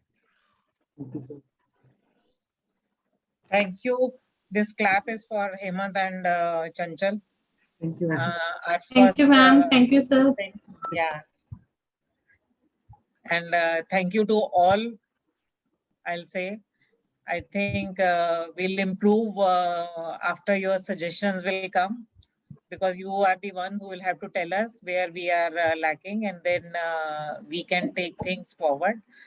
Maybe if you find that there is something which was amiss, please do tell either Hemant, Chanchal, myself, Tarunji, anyone you can discuss, because that will always give us scope for improvement.